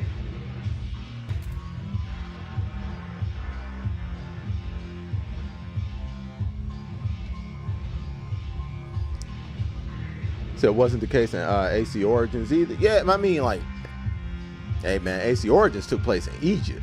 I didn't know how much that joint sold. I mean, I know Assassin's Creed does sell. Assassin's Creed sells a lot all the time. But hey, 10 mil, I would say that meets the threshold of selling a lot.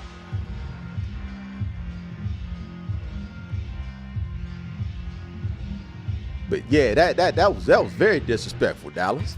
I was very disrespectful. But nonetheless, that's still my dog, though. That's still my dog. It's all to the goodie. It's all to the goodie. When I see my dogs running astray, I take it as personal responsibility to get them back on track. You know what I'm saying? I take that as, you know, just personal crusade of mine. Get my dog back on track. Get my dog right.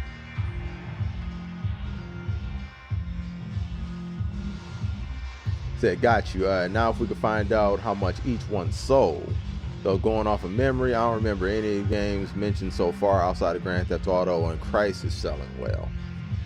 Yeah. Assassin's Creed Origins sold well. I mean, we could say Grand Theft Auto 5 and San Andreas. We can just talk about, you know, Grand Theft Auto.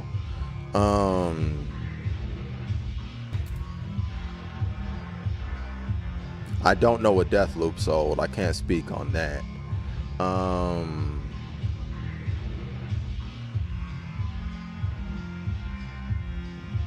For some reason, I think I remember at least Bulletproof selling well. For some reason, I think 50 Cent Bulletproof sold alright. I think that was just riding the G-Unit wave to where, you know, like everything 50 touch turned to gold. Let me see. I'm gonna look that up right now. How much did 50 Cent Bulletproof sell?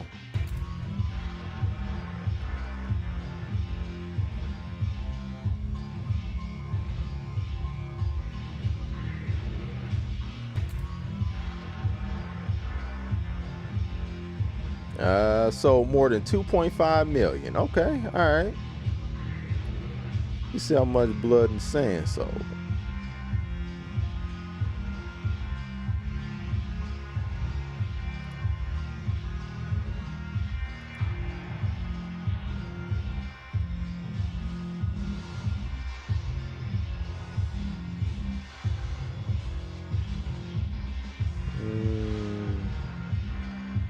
Yeah, okay, yeah, that okay, blood on the sand. Yeah, that went plastic. That went plastic right there. Yeah, we won't talk about that. Bulletproof sold, you know, just under 3 mil, I guess. Said does Mortal Kombat count with Jax? No. Like you'd be hard pressed to find a fighting game that really centers around that.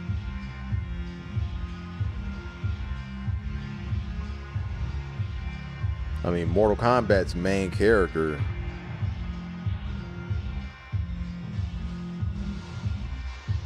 I mean, I guess, you know, if you were Liu Kang, I mean,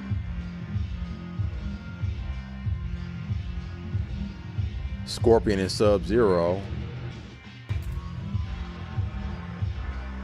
I mean, like, Jax wouldn't be considered a leading character.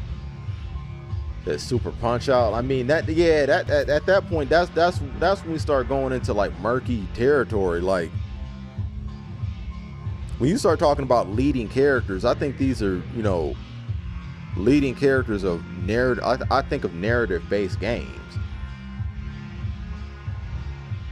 Because I mean, like, if you're talking about like a leading character in a video game, like, or are we gonna start talking about, you know, LeBron James?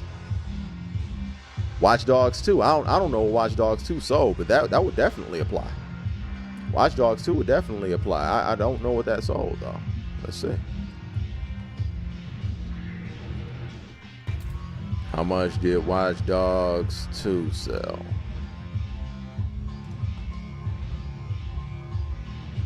Watch Dogs 2 has sold more than 10 million copies.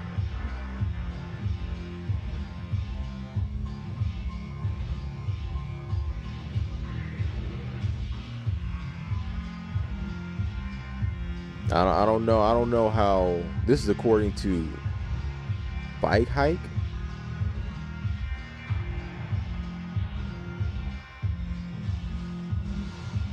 I don't know how reputable Fighitng is, but according to Fighitng, Watch Dogs 2 sold more than 10 million copies by March 2020.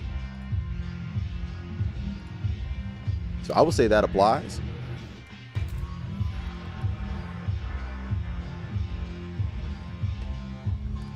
Yeah, I would say that applies. Good one. That's a good one right there.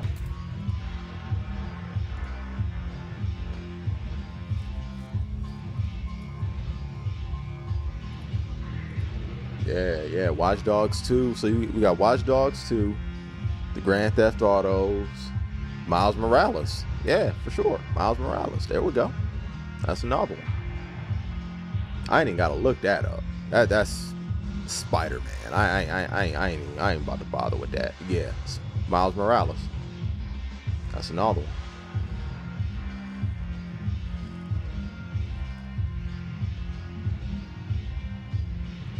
Yeah, facts. Said Detroit Become Human. Jesse Williams.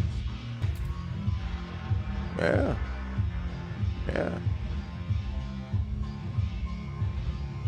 I forgot about that one. Yeah, I forgot about that joint. But yeah, it's another one. I don't know. What did Detroit Become Human sell? Let's see.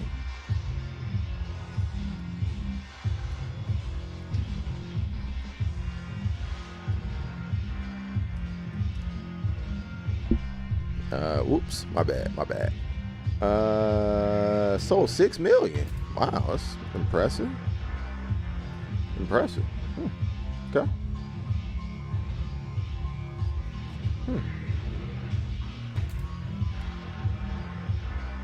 Yeah, okay. Yeah, Detroit Become Human. Yeah. So yeah, it's more than I actually suspected. I like that. Not nearly enough, but we're at least trending in an okay direction. Hopefully Forspoken can be added to that list. Fingers crossed. But yeah, we'll see about that. Yeah, we'll see.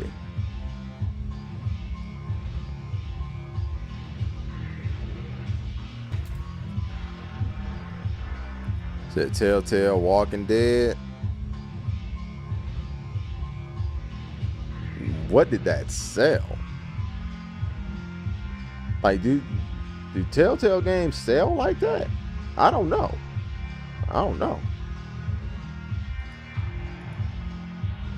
I have absolutely no clue, one way or another. Let's see.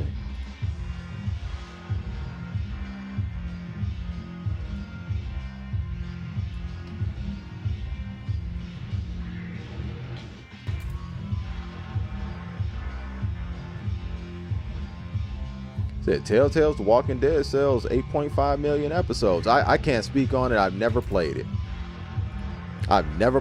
But it sold a lot. If it had a black lead, I guess technically it counts.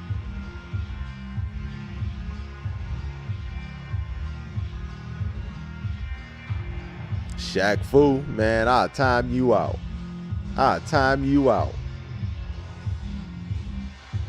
That game was fire. You talking about Walking Dead?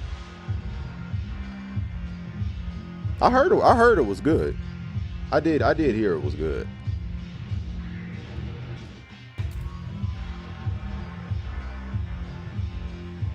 But man, we have gotten way off the conversation of guest characters. That's crazy. We all this started from guest characters. How did we get here?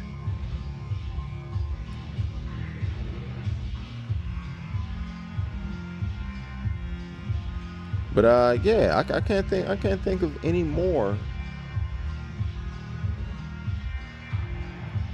Can't think of any more necessarily.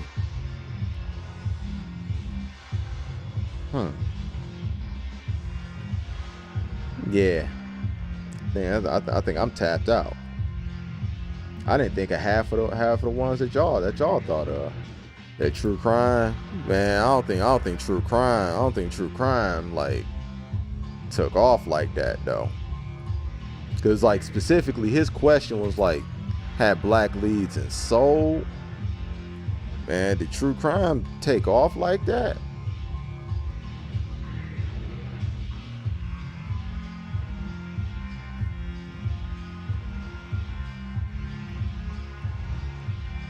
That sold 3 million? Nah. The threshold gotta be about 6. Threshold should be about 6 at least.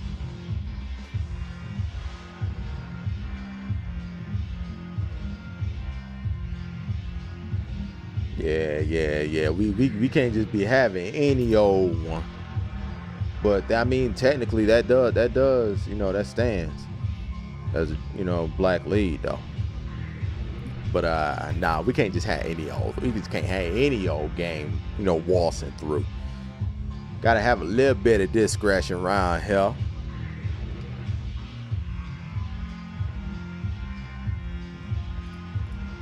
I'm trying to think. What else? What else though? What else?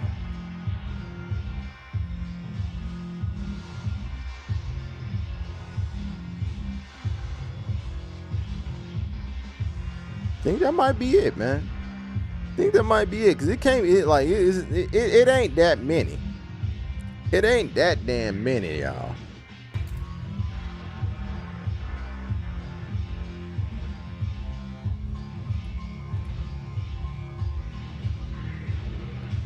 Said just wanted to ask the question and see if it would spark convo.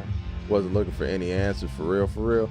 I mean, I like the conversation seeking the answers is actually interesting though. It's fun.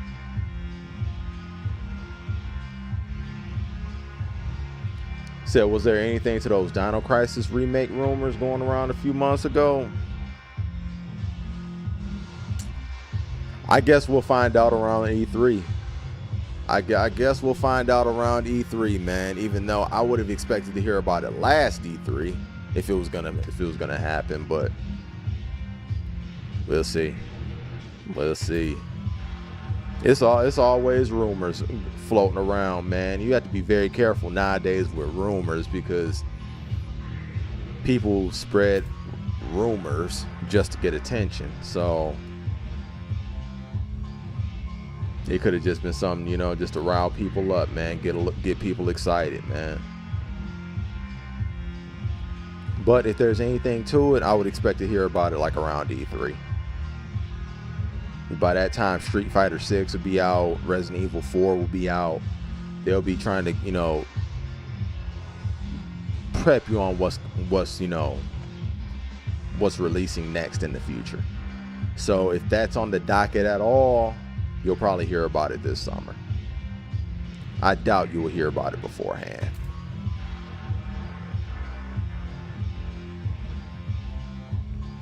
House of the Dead for the Wii had a brother in the lead so well. That might not be saying much. Yeah, man, that ain't really, man. House of the Dead, nah, that ain't gonna do it. That ain't gonna do it. So I'm still waiting for a Parasite Eve remake that I'll never get. You know. I mean, just personally, I think a Parasite Eve remake is more likely than Dino Crisis, to be honest. Now, I'm not sure that that's saying much, but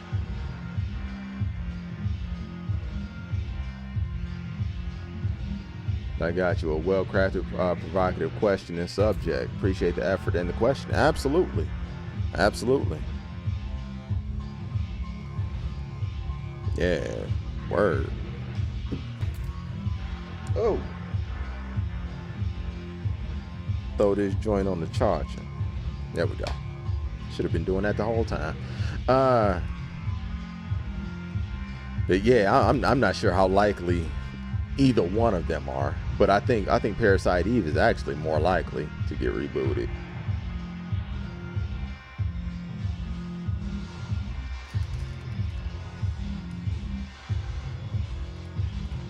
I think both would be cool though. But yeah, Chuck, man.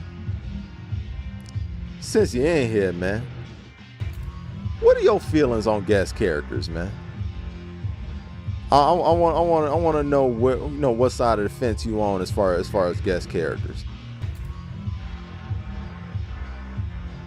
Do you think No, nothing. I would just like to know your perspective on how you feel about guest characters. If you're still in here. Because I'm of the mind that even though I completely understand from a business standpoint that having certain recognizable characters from very, very popular outside IP will bring eyes on the game and potentially on the genre, I still, as a fighting game player, still think about the space that it could have went to.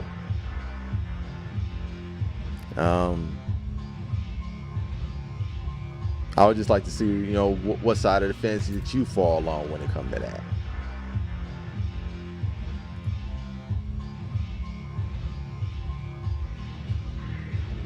So I love back when they had different guests for consoles and Soul Calibur back in the day. Yeah, that's funny. That's actually where the conversation started. That's where we started with that. We're having Link on the GameCube, having Heihachi on PlayStation. It was supposed to be Cloud Strife. How about that, Chuck? It was supposed to be Cloud Strife because Cloud is just an icon, godlike icon, almost as much as Sephiroth. But I digress. Cloud was supposed to be in Soul Calibur too, instead of Heihachi.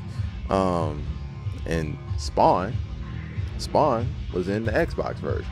Spawn, the only character to be in both a Namco fighting game and an NRS fighting game, man. That dude's a legend, man. Shout out to Spawn.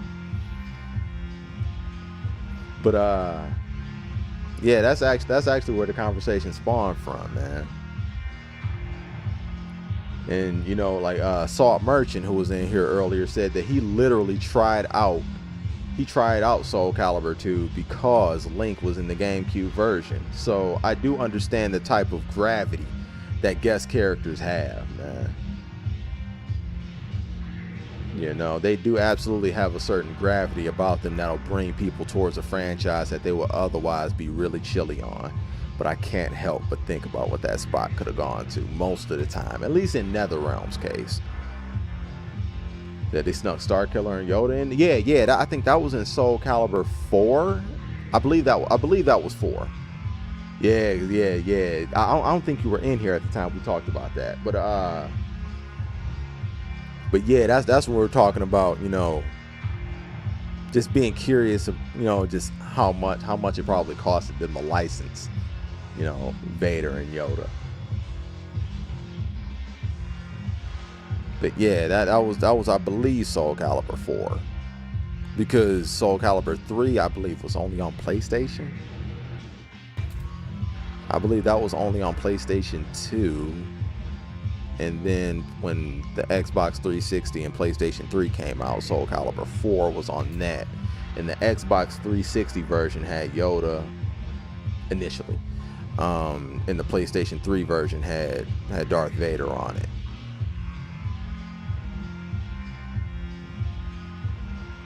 But yeah, like guest characters, I do understand the gravity that they can have of just bringing in people.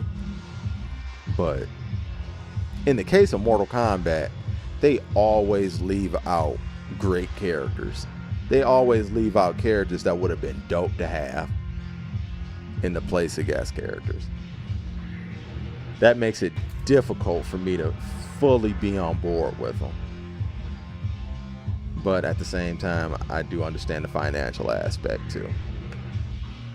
They trying to get that game to fly off the shelves. They trying to get people to buy them DLCs. They trying to get all that. They trying to get yo dollars. I get it. A man can hope, though. A man can wish.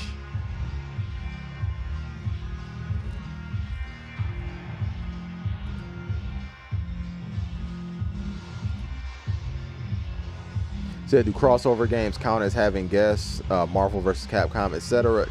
I don't consider it that, because I consider like guest characters being outside of the realms that are branded on the game. Like, I don't think you can be a guest in a game that is branded with Marvel. Like, you know, if I don't think a Marvel character can guest in a game that's branded as Marvel versus Capcom. The same way that I don't think a Capcom character can guest in a game that's branded Marvel vs. Capcom. Now, that being said, I believe it was in one of them. Was it Marvel Superheroes? I believe it was in Marvel Superheroes that Akuma was in Marvel Superheroes, was it? I'm trying to remember.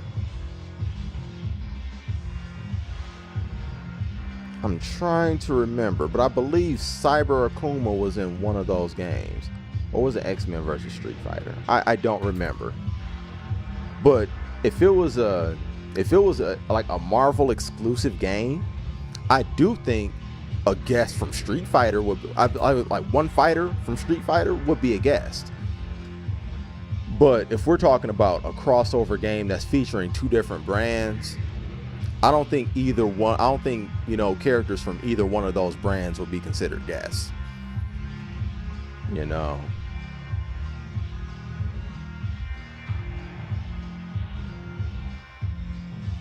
So I think Soul Calibur 2 or 3 had Vader. No, I know it wasn't Soul Calibur 2, because Soul Calibur 2 had that was the one where they had Link, Heihachi, and Spawn. 3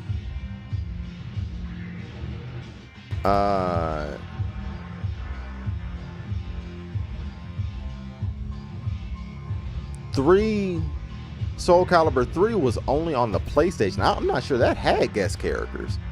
Let me see. Hold on. Let me see. Did Soul Calibur 3 have guest characters?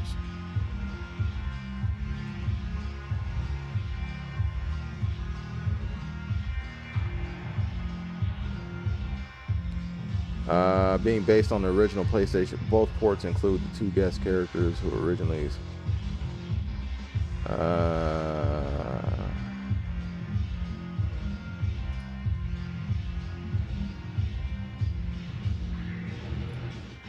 See.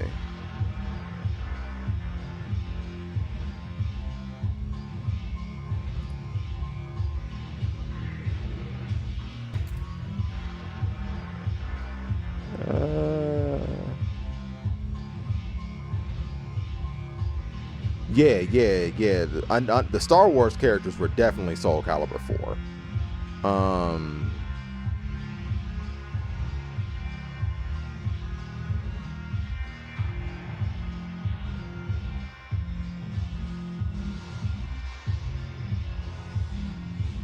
Said I think Soul Calibur 2 or 3 had Vader and Yoda for the Xbox. No, Soul Calibur 4 had Vader and Yoda for the Xbox and PlayStation versions respectively, or PlayStation and Xbox versions respectively. Spawn and Heihachi. Spawn was never on the PlayStation version of Soul Calibur.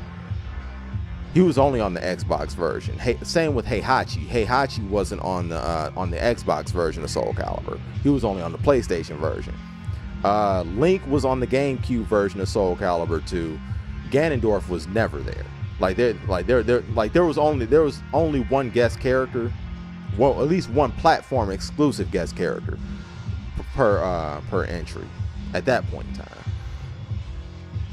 They also had Necrid, who was a guest character across all of them. Like, he was just, I don't know why they threw that character in. They just did. But yeah, Vader and Yoda were on Soul Calibur 4. That was completely different from like the Spawn, Heihachi, and Link situation. I don't think there were any other guest characters with Vader and Yoda in Soul Calibur 4. Soul Calibur 2 had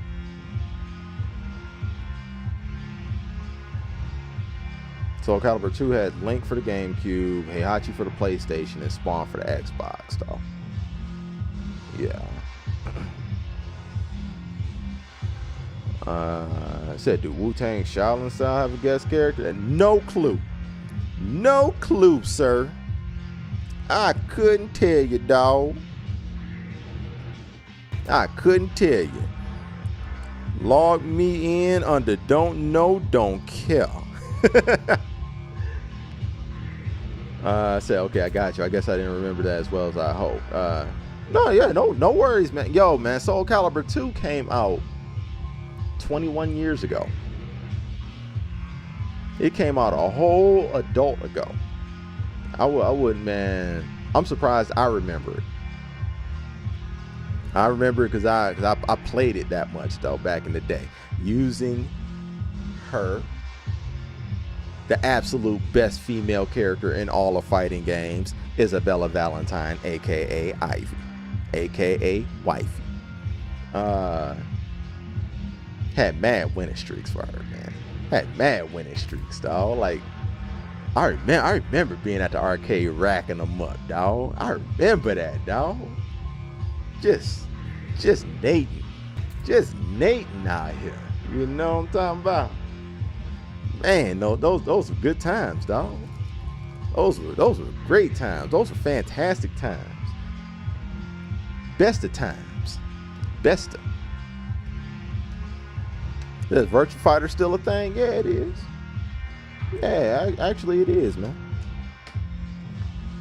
Yeah, Virtua Fighter actually is still a thing.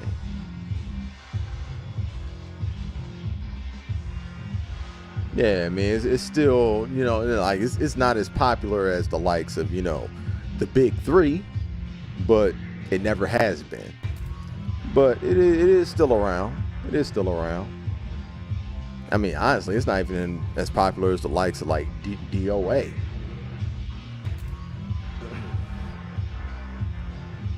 The Ivy is okay, I guess. Man, she is the GOAT. She is the GOAT out shit, dog. Come on now. Come on now. She is the GOAT out here.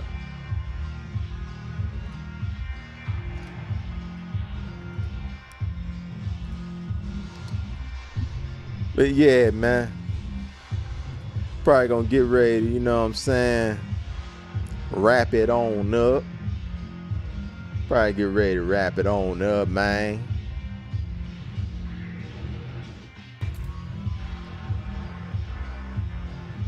Said don't start on hating on DOA.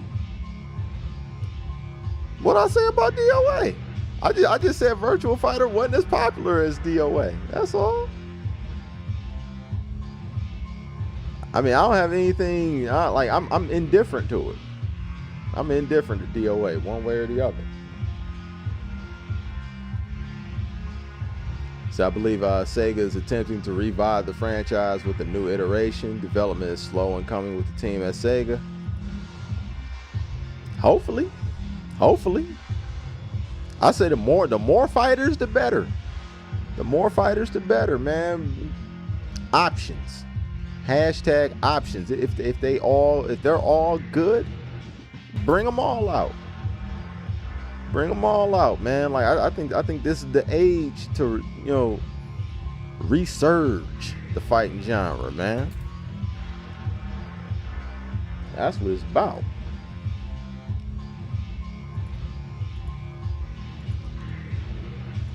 But yeah, man, I don't care about DOA one way or another.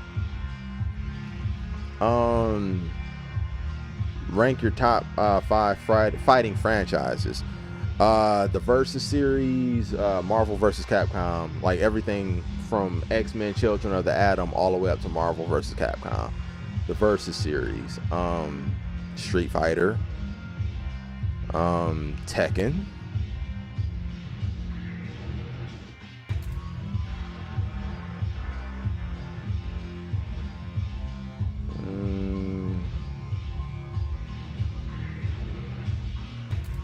from there, I'll probably go to MK.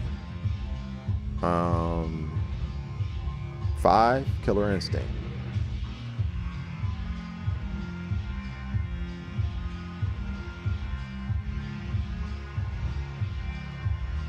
Yeah, those are probably my 5. No, wait. I take that back. No, Versus series, Street Fighter, Tekken, Soul Calibur. And then 5, I'll round it out with Mortal Kombat.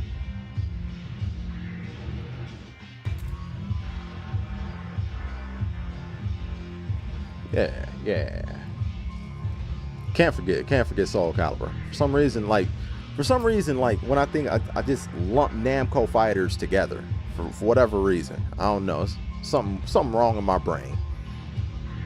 Something wrong in my brain makes me do that. But yeah, the Versus series, Street Fighter, Soul Calibur, Tekken, Mortal Kombat. Yeah, Children of the Atom, absolutely. That's the founding father of the Versus series right there. That's where the Versus series started from. It went from Children of the Atom to Marvel superheroes to X-Men versus Street Fighter to Marvel versus Street Fighter to Marvel versus Capcom, and then the Marvel versus Capcom series just took a life of its own. But yeah, it all started from Children of the Atom. No, that Saturn port was great too. Arcade perfect. That Saturn port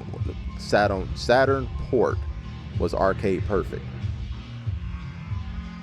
Great port, man. They had a great port of X-Men versus Street Fighter also.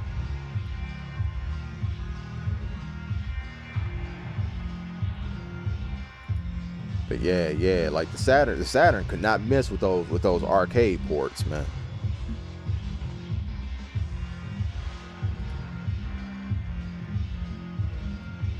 Said the Versus series, Street Fighter, Mortal Kombat, Killer Instinct, and Guilty Gear. I ain't mad at that.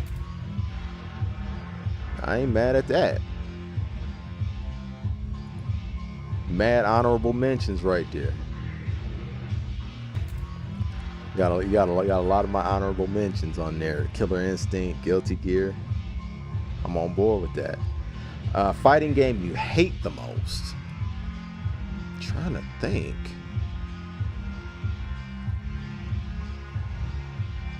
Fighting game I hate the most. Huh.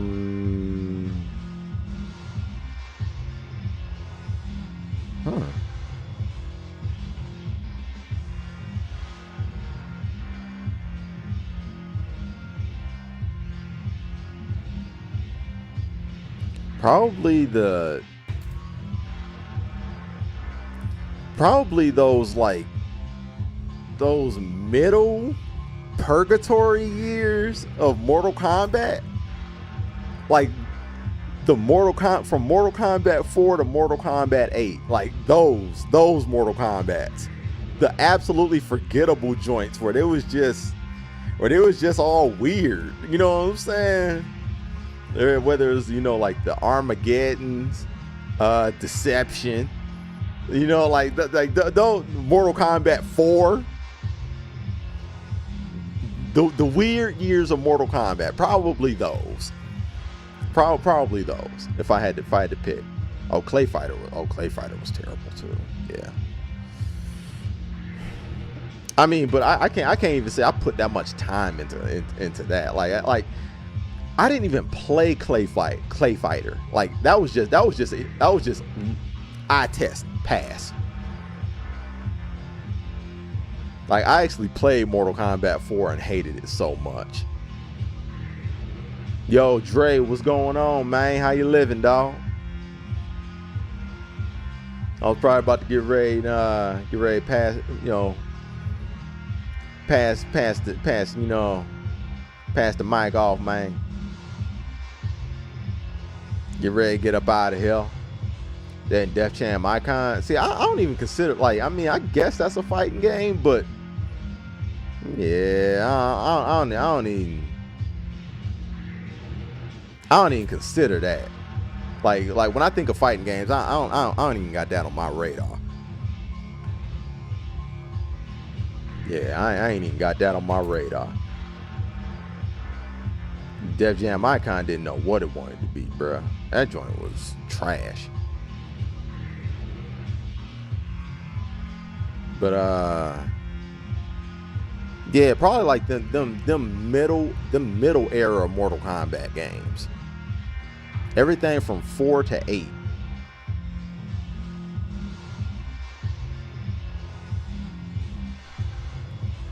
So I had to stop in and check in. Oh, absolutely, man. Yo, I appreciate you, man. Regardless, man. Even if you didn't get a chance to check it at all, man, you just caught a little bit of the vibe, man. I ain't tripping off that. I ain't tripping off that at all, man. Like, yo, I appreciate you. Regardless. Said, did you not like Fight for New York? I love Fight for New York. I love Fight for New York, but that was just as much of a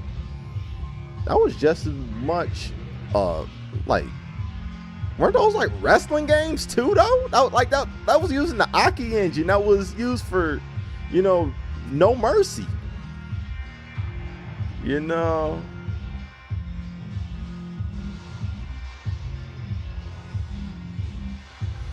Like those were, you know, like wrestling games.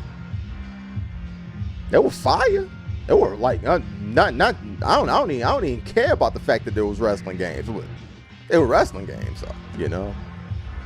They're a little bit different from like comparing it to, you know, Mortal Kombat or Street Fighter.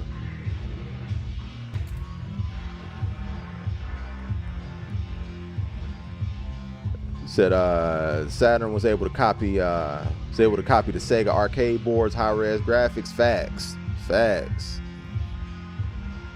Facts. Said what it was. I mean, it wasn't a fighting game though. It was a wrestling game. Said Def Dog shit Icon. Yeah, man. Oh man, that shit was trash. Icon was so terrible. Yeah, man. Icon was deplorable, bro. I played Icon, bro. Hey, man, I feel bad for you. Man. That's time you can't get back, bro. Can't get that back. Feel bad for you. They owe you something for that. Damn sure owe me something.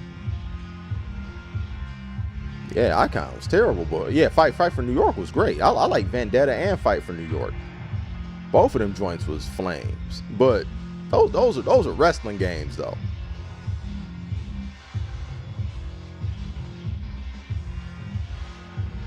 So that's true. The Aki engine was the key to the success of the wrestling games on the Nintendo 64 and Def Jam series. Exactly. 100%. 100%. He said Fight for New York isn't a fighting game, the Smash Brothers isn't either. I agree. Like I've gone on record saying that Smash. I don't consider Smash Brothers a fighting game. I don't. I don't disagree with that. Said Fight for New York fatalities were MK like, man. All right, yeah. That shows where you at with Mortal Kombat, then, player.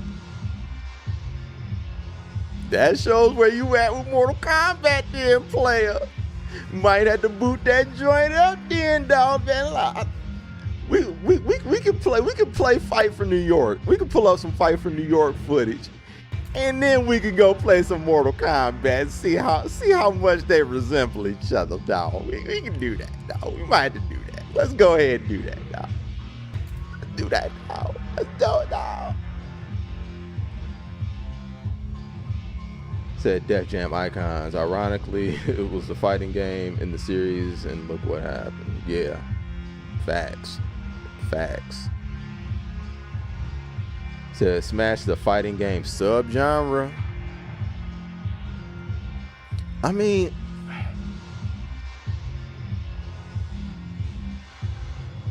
is it?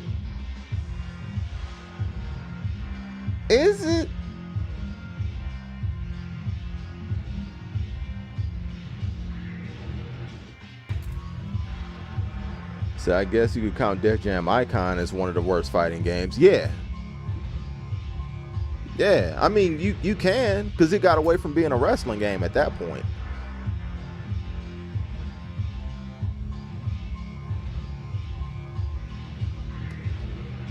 He said throwing them in front of a train. I mean, the only way it would be considered a fatality would be if they were thrown in front of a train, and then I would feel oh so bad for them. If they had to go face to face with the A train, oh man, like nobody deserves that. Nobody deserves that. That is the worst train that you could be face to face with. Like just a regular locomotive moving train, like nah, that ain't nothing. That ain't nothing. But face to face with the A train, oh Lord, that fine. Point taken. Fatality. Fine. You win.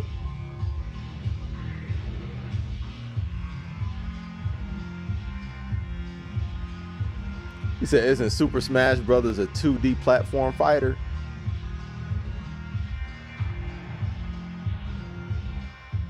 It is. It's a platform. It's a platform competitive game. I don't like. It's not a fighting game though. It's not a fighting game. It's like Brawlhalla, like multiverses, and these aren't fighting games. Not fighting. Not really. Not real fighting. Said, give me that W. Just because you throw somebody in front of a train doesn't mean that it's as brutal as Mortal Kombat.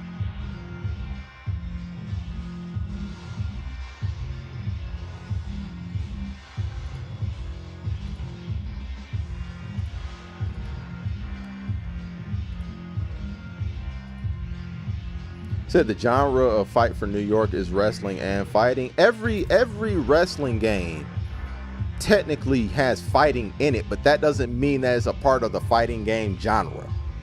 Like that is a separate genre. Like just because it has fighting in it Just because it is a competitive game that has fighting in it doesn't mean that that is specifically a fighting game.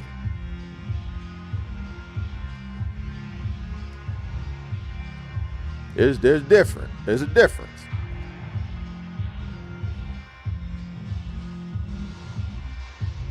Said motherfuckers got murdered in cold blues and that's all that matters. No, that's not all that matters. Slightly different, but that explains where you that explains right there why you are where you are when it comes to fighting games, Strain. Explains everything.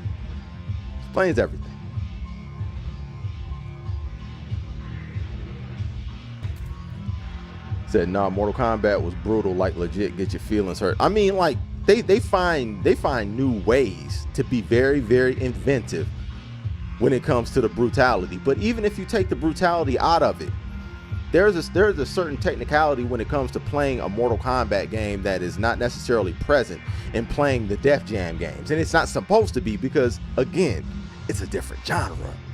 It's not meant to be a fighting game. He said apparently Sifu was, that's my point though. That's my point. You can't necessarily go off just what things are just labeled as on the internet. You gotta know to know. You gotta know to know out here. Because apparently Sifu will be considered a fighting game.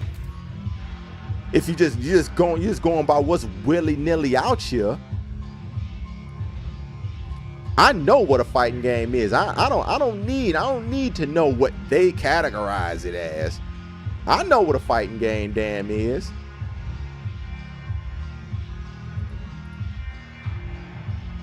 Said one of the fight styles you could choose was Muay Thai. Don't matter. That don't change mechanically what the game was designed to be. That don't change nothing. Again, Train, that explains why you are where you are when it comes to these fighting games, dog. And mind you, I know that you're being a mouthpiece. I know you're being a mouthpiece right now because you wouldn't even know that. You said you may feel it's not a fighting game, but everything else says it's a fighting game. No, it doesn't. That's the reason why it wasn't ever considered a fighting game in the first place. That's the reason why.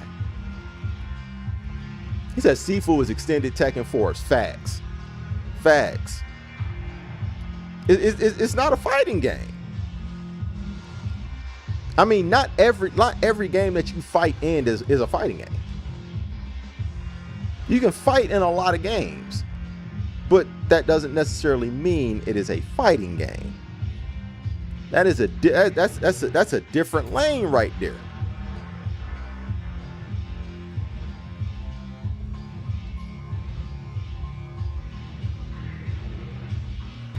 Yeah, that joint was a wrestling game. That joint was a wrestling game through and through. Now, of course, you can't have a wrestling game without the fighting element being there, but still, it's a wrestling game.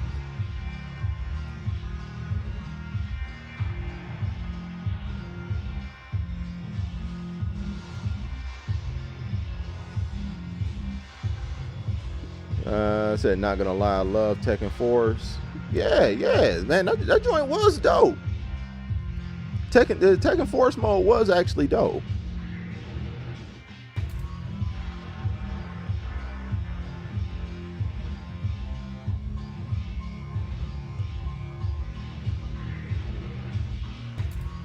Yeah, that joint was actually fire. Tekken is always, like they always been on point with the extra modes that they had in games though. I like Tekken Bowling. I thought Tekken Bowling was dope. Tekken Force was fire. Yeah, they don't miss. They don't miss, man. Hopefully they bring Tekken Force back, low key. It's been a minute.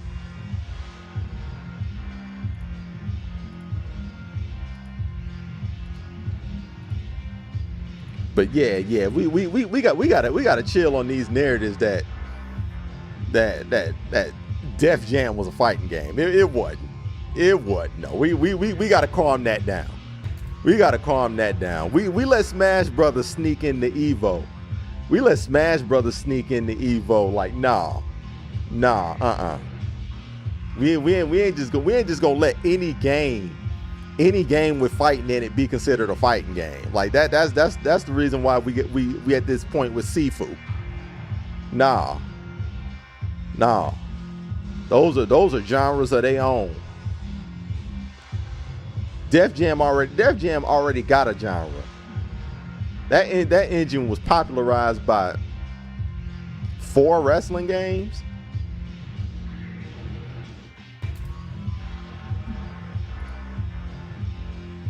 So MK needs conquest mode back.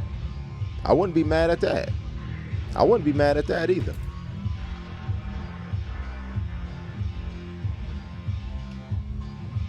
Yeah, I wouldn't be mad at conquest mode.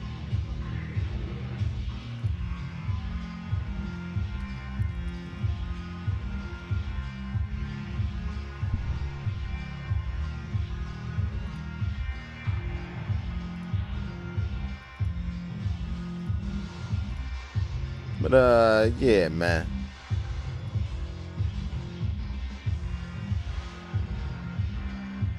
Yeah, man. Said Tekken, Street Fighter, Marvel vs. Capcom, Mortal Kombat, SNK, the King of Fighters, the King of Fighters joints. We got that. Let me see. Hold on. Yeah, King of Fighters. You talk about what Arxis does with DNF, Guilty Gear, you know. Grand Blue. Those are fighting games. Virtua Fighter, Dead or Alive, fighting games. Soul Calibur, fighting game. Killer Instinct, fighting game. What else? Even Power Rangers Fight for the Grid, fighting game. Dragon Ball Fighters, fighting game. Fight for New York, not a fighting game. Sifu is like Shaq Fu, an action adventure game. You know what all those joints have in common? Not fighting games. Yeah, right there. Fight for New York, great game. Wrestling game. Not a fighting game. Not a fighting game. See, Soul Calibur action adventure game from the Wii had potential, yet didn't have the time it needs to be something different and something great. That was a missed opportunity. That was a missed opportunity for sure. So I missed Darkstalkers too. Another fighting game. There we go. Smash fighting game. No.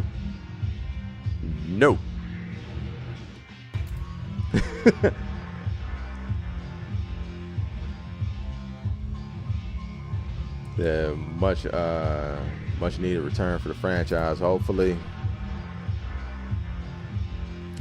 Man, I think Capcom is done with all them franchises, man. Like the Onimushas, the Darkstalkers, Dino Crisis. I think those thing of the past, man. Those thing of the past, man. Sadly.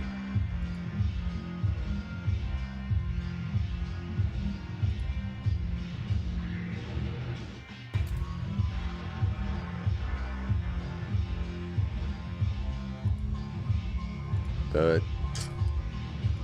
hopefully so. I would love to be wrong. But yeah, man. I'm gonna get ready to bounce up out here, man.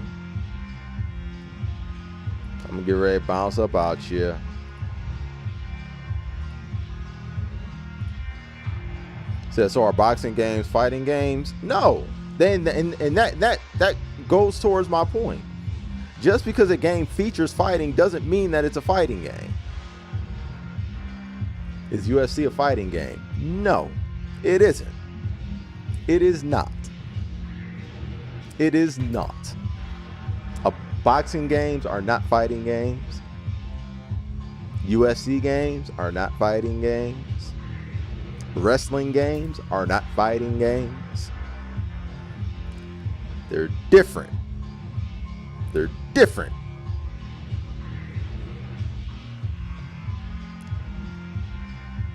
Is that Lost Planet on the MT Frame engine? No, yeah, man. Word. Word. So how you feel about arena fighters like the Naruto Storm games? I don't think anything of them. Like, to be honest, I have so little experience in those games. I don't think anything one way or another. I've never been a big fan of arena based games like that.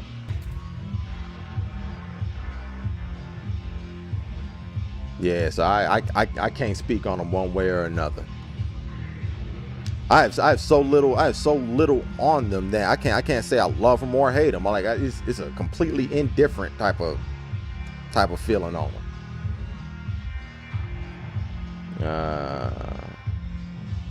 Said thanks for the good conversation and thank you for the stream. Yo, man, thank you for being here. Thank y'all for being here. Every single one of y'all's. I appreciate y'all, man. If you haven't done so already, make sure you follow your boy on the socials at @OfficialJetTeye. That's @OfficialJetTeye on everything. That's official JETTEYE. That's on Instagram, Twitter, Twitch, and here on YouTube. So hit your boy up. You know what I'm saying? To be up on the latest and greatest of what's going on with the kid. Yo, Black Thee, what's going on? Yeah, man, I'm getting ready to getting ready to wrap it up now. But I am gonna paste the Discord up in here real quick so that people who haven't done so and those who catch it on the replay, bam, boom, Discord. Join the TNT's Discord where we usually continue the conversation and start new ones over there. So pull up. Anytime there's not a stream, there's always positive conversation taking place over there. Now I'm talking about. So yeah. Appreciate everybody that pulled up. Appreciate everybody that spent time, contributed to the conversation. It's much appreciated. I hope everybody's 2023 is off on the right foot. You know, and it continues to stay that way, man. I will catch y'all next week, next Tuesday. You know what I'm talking about? So in the meantime, have a great weekend. I will catch all of y'all later. Peace outside.